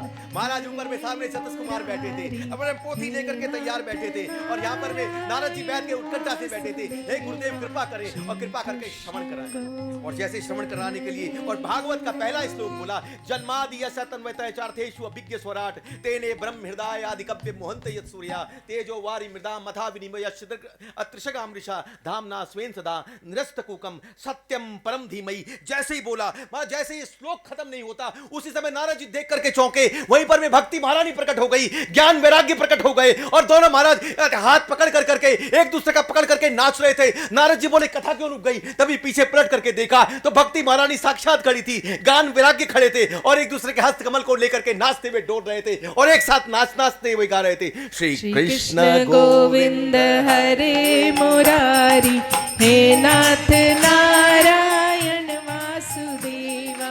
श्री कृष्ण गोविंद हरे मुरारी, हे नाथ नारायण वासुदेवा। हे नाथ नारायण वासुदेवा, हे नाथ नारायण वासुदेव श्री कृष्ण गोविंद हरे मुरारी हे नाथ नारायण चारों तरफ आनंद का वासुदेव। प्रभाव होने लगा। महाराज तुरंत नारद जी ने कहा, सब बैठ चुके थे, व्यवस्था थी। एक श्लोक नारद जी आश्चर्यचकित होकर के देखते थे, महाराज एक श्लोक ने ऐसा कर दिया। इतने वेद वेदांतों का पाठ करने के बाद भी जो ज्ञान वैराग्य ऐसे रह गए, पर श्रीमद् भागवतम के एक श्लोक की स्तुति क्या हो गई। साक्षात भक्ति महारानी प्रकट हो गई, ज्ञान वैराग्य प्रकट होकर के नाचते हुए व्याप्त हो गए। हाथ जोड़ करके नारद जी बैठे थे।